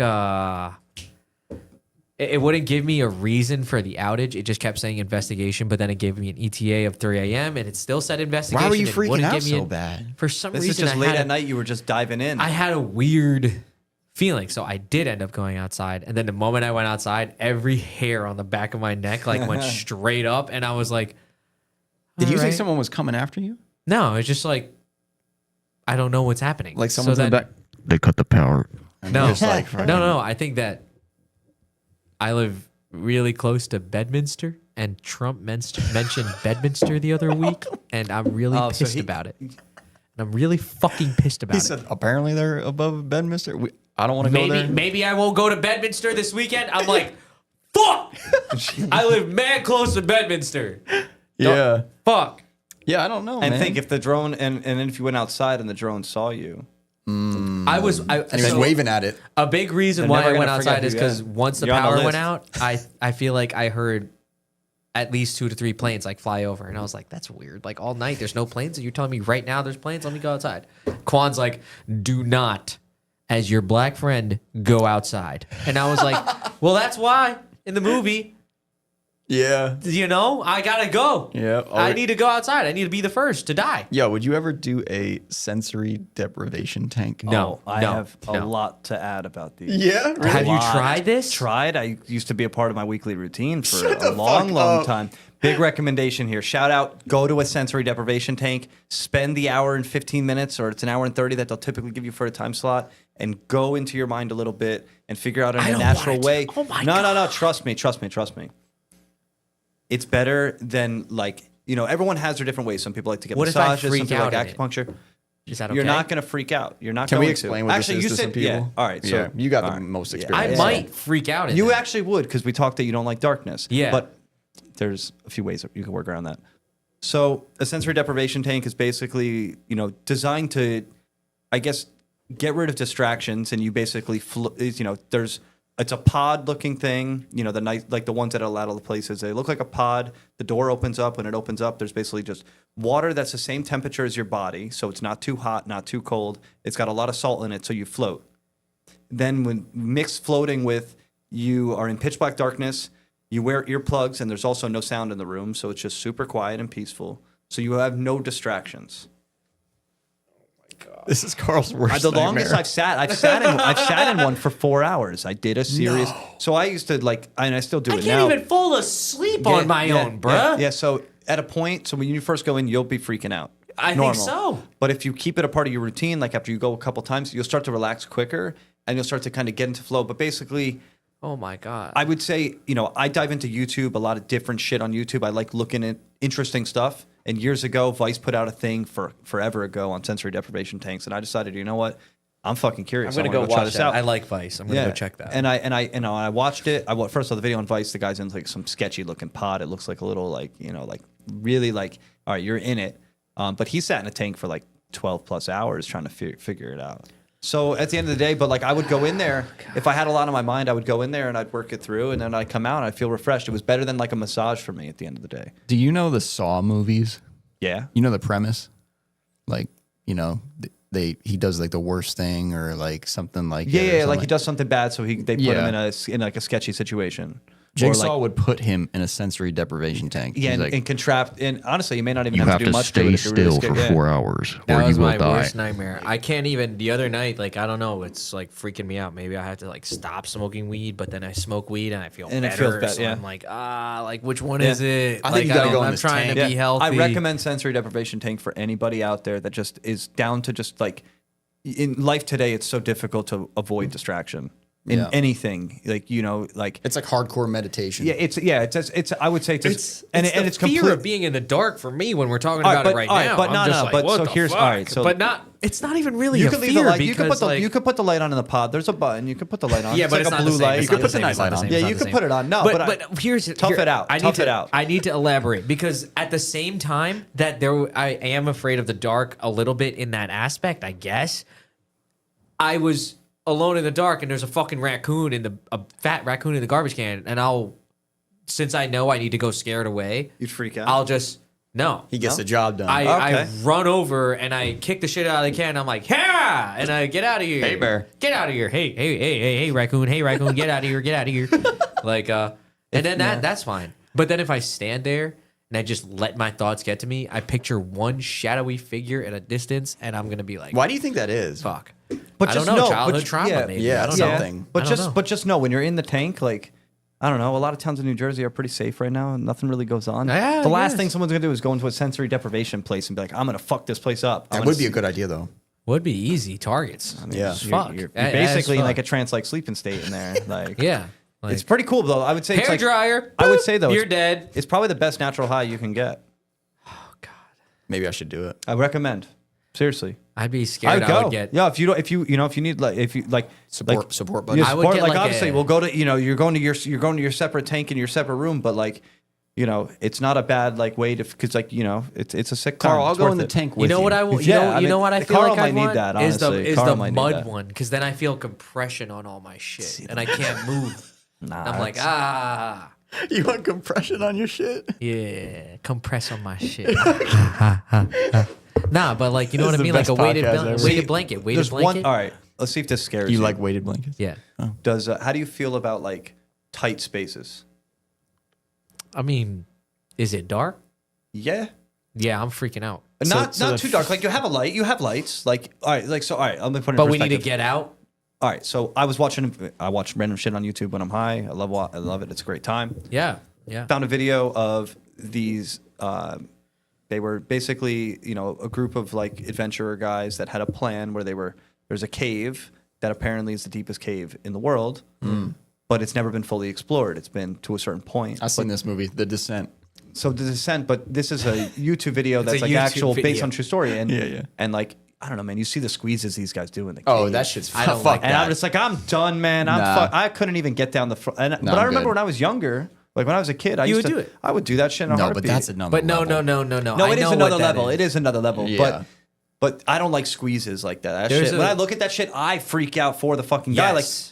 All I First think off- about is the rock moving and it decides That's that what that day it's gonna yeah. move 1 inch. Or what if it moves just a little Yeah. bit that you're stuck? Yeah, it's you're the getting and I've stuck. seen that movie too. It's the getting stuck for me. See, yeah. And like so And now people visit that site. there's a little difference I feel like we in went like to that place where the guy got his arm cut off. that's a difference in like phobia, but nonetheless a phobia because like I wouldn't say I'm like claustrophobic. I had dated somebody who was claustrophobic, and we watched this movie called The Catacombs, and there was a scene in that idea. movie where, look, I didn't know.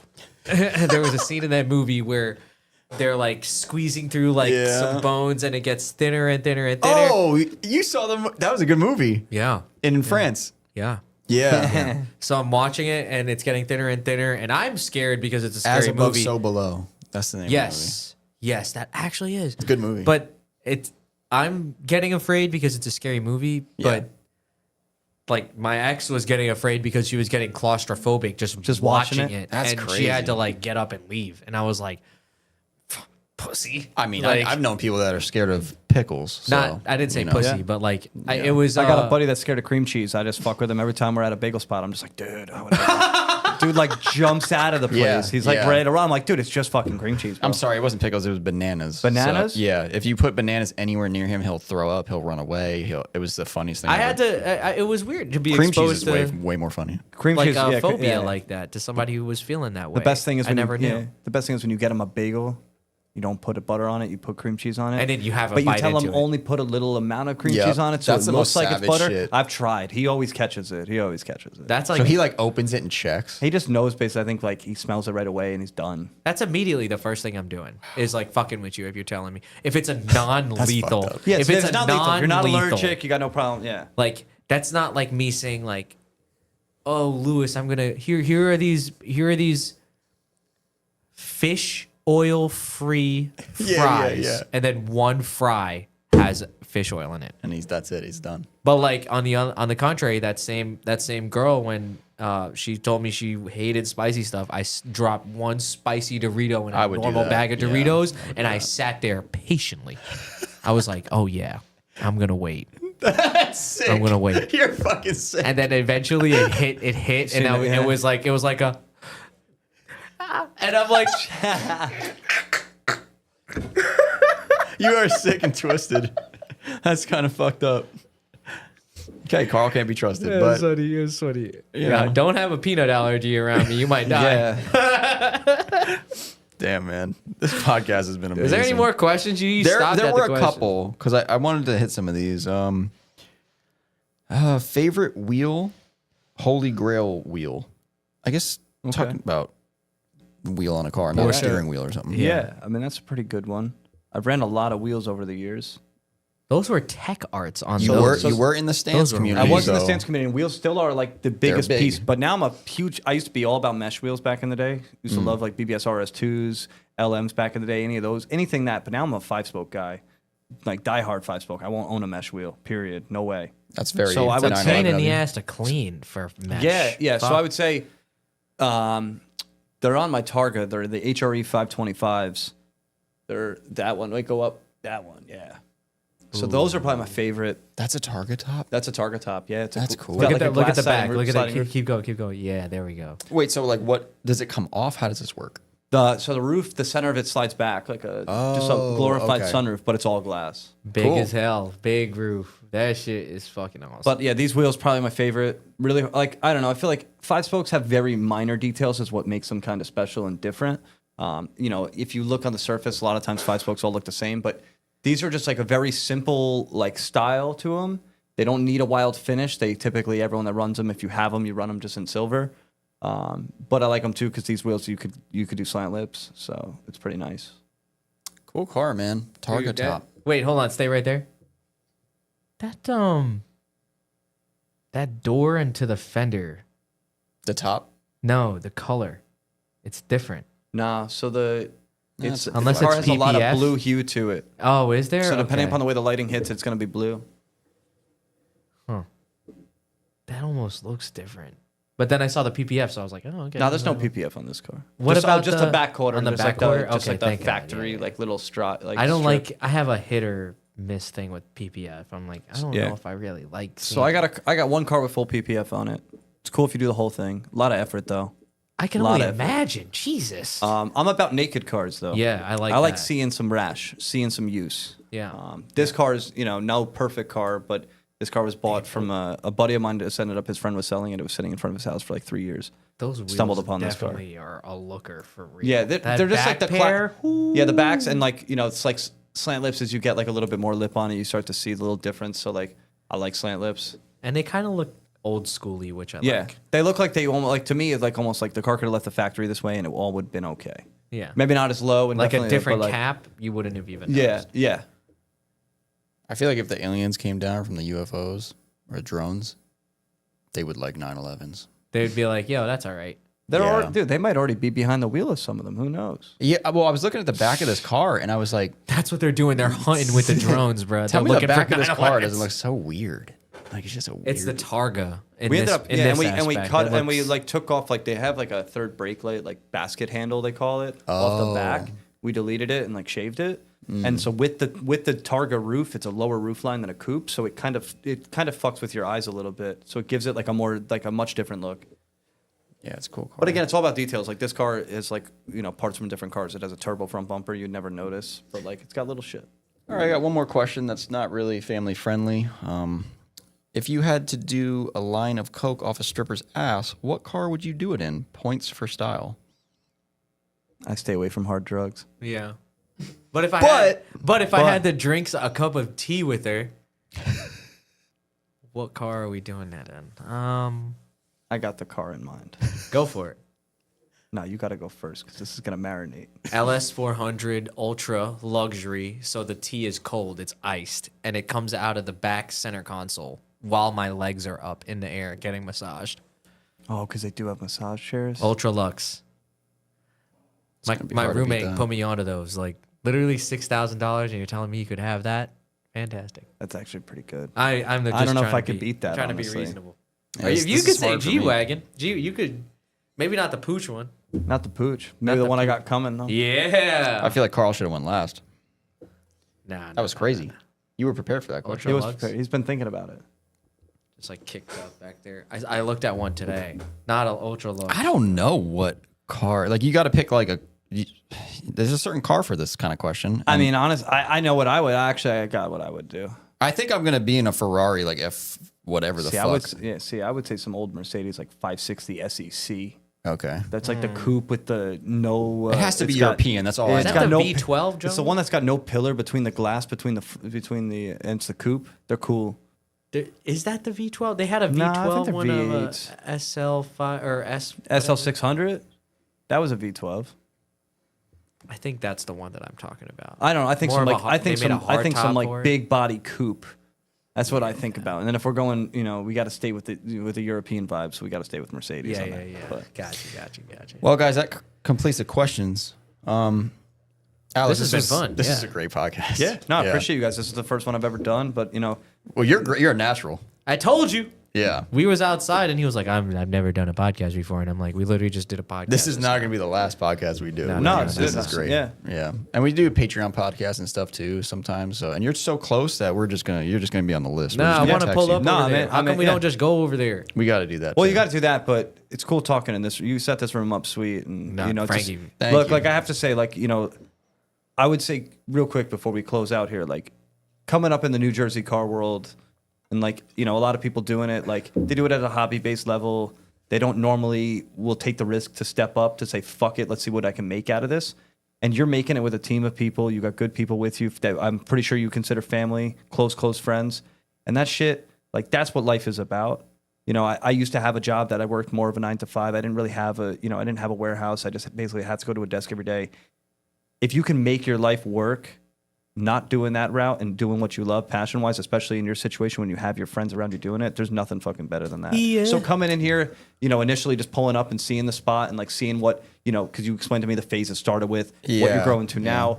This is real good shit. This is the Dude, shit it's that fun. like, it's not, you know, sure, I would say different states, like we have our pockets of friends that are doing similar shit. Yeah. But over here, it's cool because like seeing you over here and then knowing I'm down the road, and it's a night. It feels like, you know, obviously we're not family, we're not super close. We're getting closer again after a long period of time. But like technically, we grew up together in the yeah, car scene. Yeah. And for me, it's cool seeing other people chase their dreams and their passions and finding a way to make it work, because this is the shit. This is real life shit. Like Thanks, this is man. not, you know, like, yeah, you could go take the 9 to 5, but we're taking the risk here and fully on Yeah. our own. And it's, you know, it's a fun time to see. And it gives me the confidence too, because I just started out with getting my warehouse space in the last couple months. Yeah. And, you know, it's cool to see other people doing it. And like, you feel like, you know, when you go home, if you have a shit day and you think about the other people doing it, you feel like you're not alone in this shit. Yeah. And it's cool. And you're like, well, if he can do it, then we can do this. We can make this happen. Yeah, Dude, you can be nimble with that it, right you know. there is the and there's biggest no comfort. and there's no Yeah. perfect fucking recipe Yeah. at all. But Yeah. you have to. But what I learned is, if you want to do this shit, you got to try. You got to push it. Yes. You got to push the envelope. If it's gonna, you know, break the bank a little bit to get started, sometimes you may not be able to make rent work. You got to fucking Take the try. step. Because if you try, you're not gonna fail it. Yeah. You're not. But if you just sit back and continue to sit at your desk and be like, I'm gonna do this, you're never gonna fucking do it. I agree with that. That's what I always tell everyone when they say, oh, what is your advice? I just go, start. Just go Yeah. do it. Yeah, like, I mean, I was doing the car shit out of my garage and out of my friend's house, just keeping cars there. That's a hobby level. Yeah. You get a space, even if it's not a beautiful space. It could be 2 parking I spots. agree with that you know? too. But Yeah, if you have yeah. a desk somewhere in an office environment that's pulling you out of your typical comfort zone, that's when you start living and breathing it, and that's when your mind starts really thinking in the most positive ways to really spearhead your life. I always tell people, like, because for some reason, everyone who always asks that question, they always have this thing where they're like stopping themselves. Yeah, I stopped myself for a while. It's not perfect. Yeah. You know, it's not what you want. 100%. And I will admit that I had a little bit of that. I didn't stop myself from selling parts and doing all that and like the Instagram stuff and doing all that. But I stopped myself from like working on cars or anything until I really had a space, because it didn't feel right being like, oh, come to my parents' garage. Yeah. You know, like I That's- didn't want to do that. Yeah. So No, I I mean, did, that's how I feel, yeah. like, I guess kind of didn't take my own advice on that part. But But once, at a once point, you yeah. find that spot where you can do Yeah, stuff. you and I are like very like-minded, and like, I would say, like, you saw the vision of this space and like you knew what you could turn it into with, you know, with with the right, you know, with like the right thought process, the right team. You figured out a way. Like my space, I got pretty lucky. The space was beautiful when I found it. It was just, It's nice, I yeah. waited 3+ years to find something, you know, Dude, Like, I told you and when I work in real estate. I could find that shit for clients all the time, but when it came from my own self, Yeah. I was, you know, the most difficult critic. Dude, How it long took did us- you look? I looked like here and there over like the last 3 years looking for something. Initially, I was going to do a much larger platform. I was going to take like a 30,000 square foot building, do a massive storage concept. I had a partner on the space that we were going to do shit, and it was going to be sick. And I still have aspirations and goals to get there, because I don't really like the delivery of what the storage places around are starting to do. But I decided at a point, if I'm looking for the perfect fit, I'm never going to find it. So I said, you know what, Yeah. a small space works. Yeah. I could start selling some cars. I start actually finding like your some- space too. No, I like the space, and I have my office set up there. I'm there all the time. It's a nice change of pace for me from what I used to do. Yeah. And me and Justin were looking for a shop for 5 years. Yeah. So yeah, it does. And we obviously were looking for something we wanted, but we were getting pretty desperate. Yeah, at You know. at a point you have to sacrifice a bunch. Like, Yeah. I And we got yeah. real lucky with this. Not lucky. It wasn't luck. We fucking worked our asses off and found this spot. Yeah. But it took a long time. No, and the second I came here and walked in, I was like, I would have saw the potential in this place right away. Yeah. And then when this whole opportunity came, it was like, that was the only really, really scary moment where we were like, okay, I guess we're going to do this. No, And but like, you have to, like, at the end of the day, you got to trust your gut, because this is shit. I know you're no different. You think about shit a lot before you deliver on it. Now you're probably quicker at it because you're just more comfortable. But taking this leap, you were thinking about the right vision for it. yeah, for a Malcolm long could time. tell you it was about 6 months. Dude. Yeah, every day in the office. Just Every like- time we was having a pod, I'd be outside. I'd be like, yo, are you going to do this leap or what? Yeah. Yeah.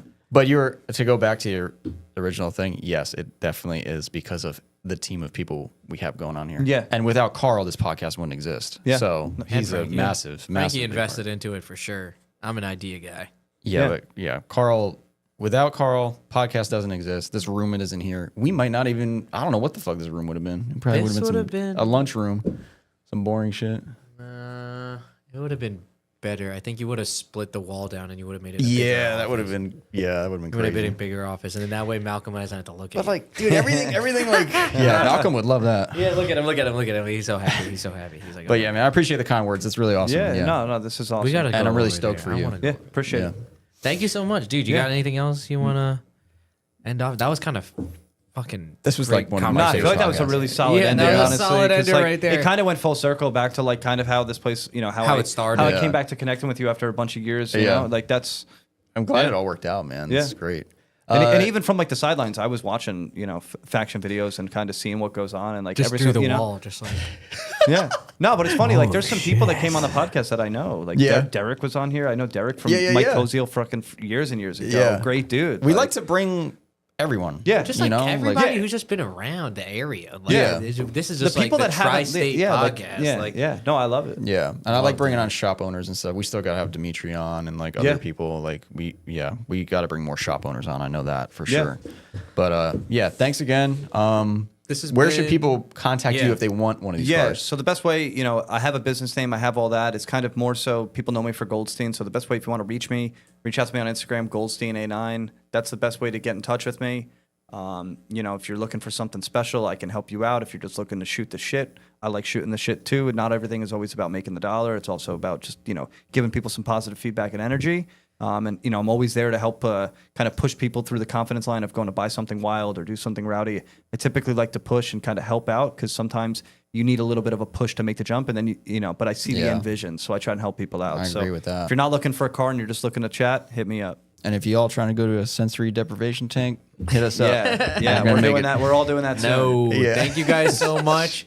This has been another episode of Faction After Hours. Happy holidays. I don't know what's the plan next week. We What's got a the- couple more. We got a couple more next week, so enjoy. Everyone be safe. Hey, if you're on the Discord this weekend, make sure to tap into the stream. I'm going to stream a Christmas party that we're going to have at my house. Javi's throwing a little DJ set on there. That's a reward for you if you made it to the end of this podcast. So, all right. Peace. Peace. Later.